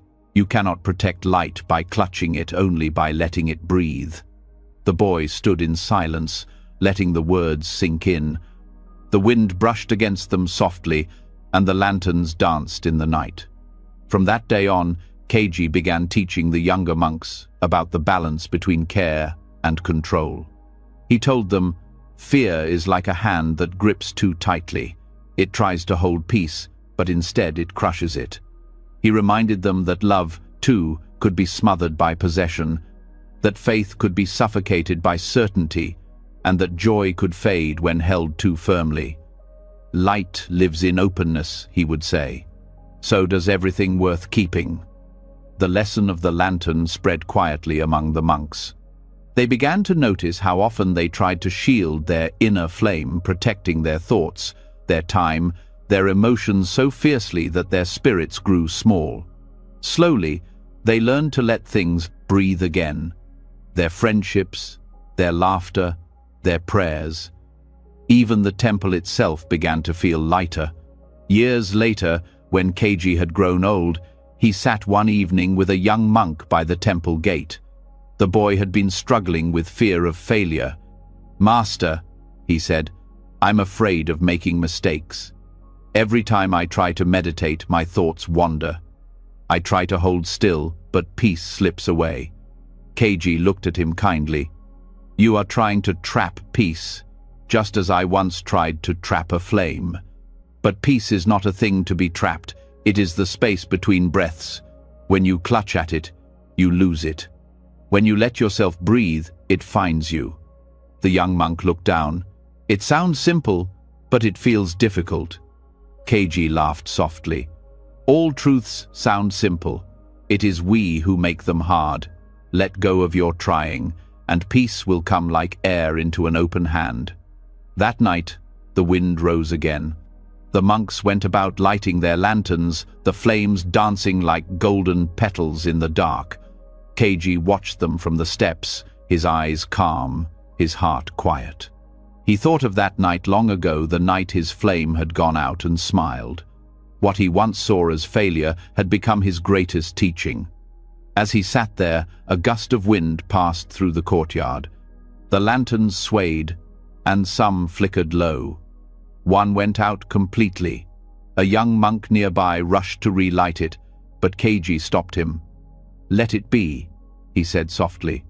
"The flame will return when the air is ready." And indeed, moments later, a small spark leapt from a nearby lantern, carried by the wind. It touched the wick, and the flame came alive again. Keiji nodded to himself. "See," he whispered, "light finds its own way when you give it room." When dawn came, the sky blushed with color, and the mountains glowed with gold. The monks gathered for prayer. Keiji lit the last lantern of the morning and placed it before the altar. The flame wavered, then steadied. He watched it for a long time, his breath moving in rhythm with its dance. Then he whispered, "To protect the light, one must trust it to live." That night, Keiji passed away quietly in his sleep. In the morning, The monks found him sitting upright, his face peaceful, his hands resting on his knees. Beside him, the same lantern still burned, its small flames steady and bright. The monks buried him on the hillside overlooking the valley. Each year, when the winds returned, they lit lanterns all around the temple and let them sway freely in the night air. They called it the Festival of Breathing Light. When travelers asked about it, the monks would tell them, "Long ago, a man learned that you cannot protect light by clutching it, only by letting it breathe." And so the temple glowed through the seasons, its flames alive, moving gently with the wind, not in defiance of it, but in harmony. The story of the lantern's flame reminds us that peace, love, and joy cannot survive when held too tightly. We fear losing what is precious, so we grasp at it, trying to guard it from every wind. But in doing so, we take away the very space it needs to live. Happiness, like a flame, breathes through openness. Faith strengthens not by being forced, but by being trusted. Love deepens when allowed to move freely, not when confined by fear. If you have been holding something too tightly, a dream, a person, a moment, loosen your grip. Let it breathe. As you rest tonight, imagine the small flame of your own spirit. Do not cover it with worry or shield it with fear. Simply let it move with the quiet winds of your breath. You cannot protect light by clutching it. You can only keep it alive by letting it breathe. For thousands of years, Zen masters have whispered the same truth in 100 quiet ways. Peace is not something you chase. It appears when you stop clinging. The monk and his teacup taught us that an empty cup can be filled. The fisherman learned that what we stop chasing returns on its own. The cracked pot, the broken brush, the old tree, each revealed that what we call imperfection is often life's way of showing us wholeness. The raindrop reminded us that falling isn't the end, it's becoming part of something vast. And through them all runs one gentle thread. When we loosen our grip, when we release control, when we stop clutching at what must move on, peace, like breath, like light, finds its way back to us. So tonight, as you step into silence, let go of the thought, the fear, the need to understand. Let life breathe through you. If these stories touched your heart, I'd love to hear which one stayed with you most.